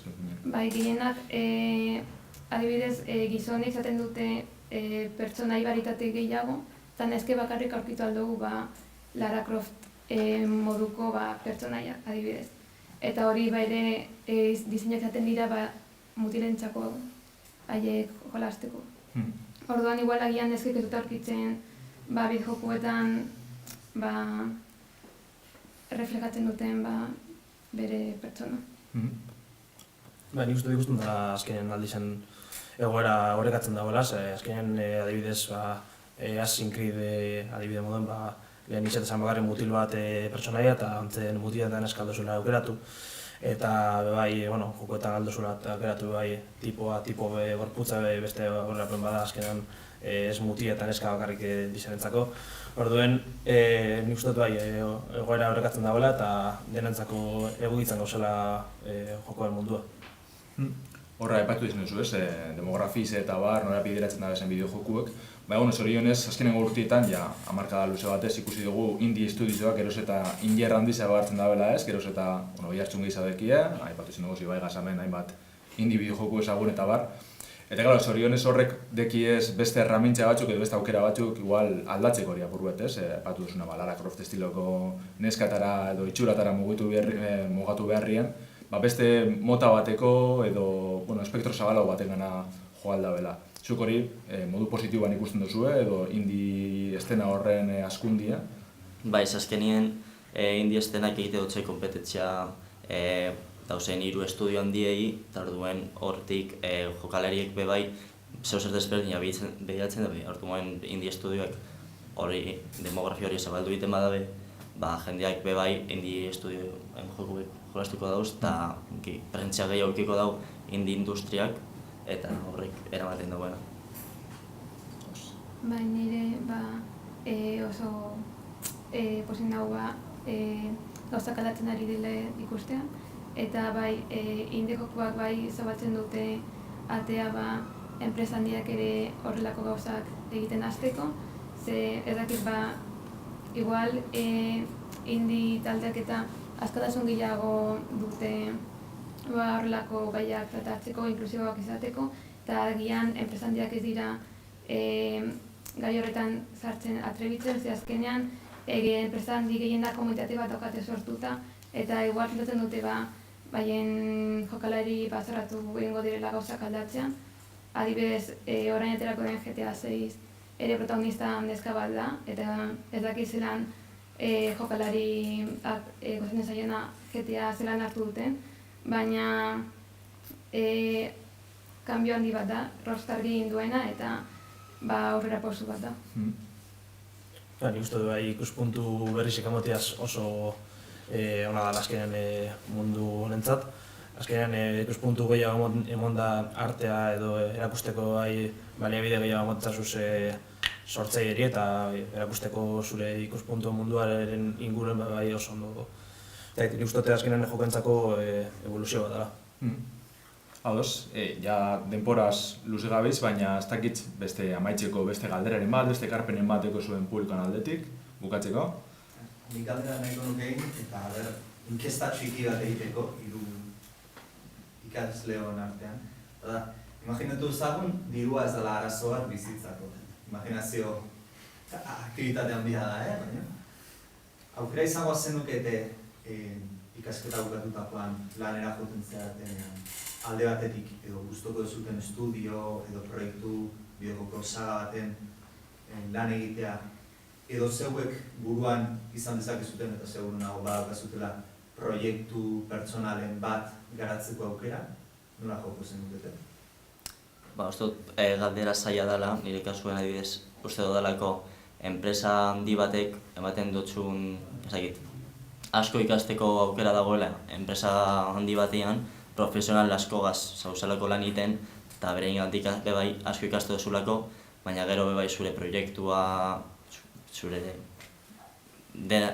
gogoa asko dedikatu aldotzezun proiektua egiteko, asko motibatzen dauela norberan orduan, ez dakit, biak esango leman. Azteko bat ikasi eta gero zure proiektua egin.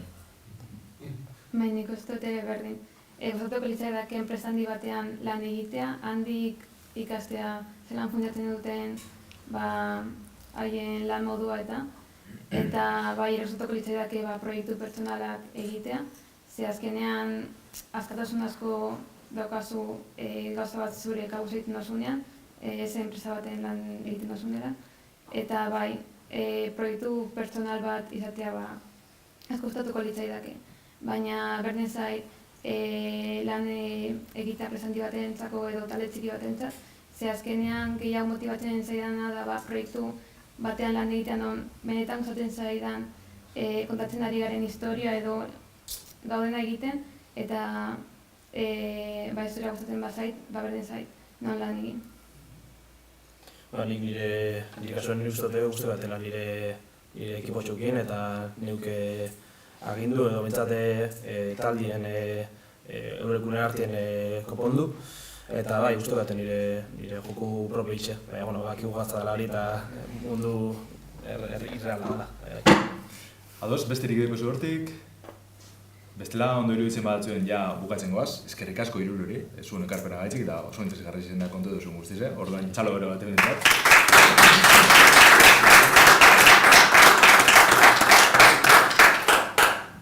Eta jokotenian 2024ko topaketa hau bukatutxat emon aldugu, edo bentsat goizeko atala dana, ezta? Ze arratsaldeko 4:00 aurrera gamergelari ekingo dutxagu berton, Euskararen etxien.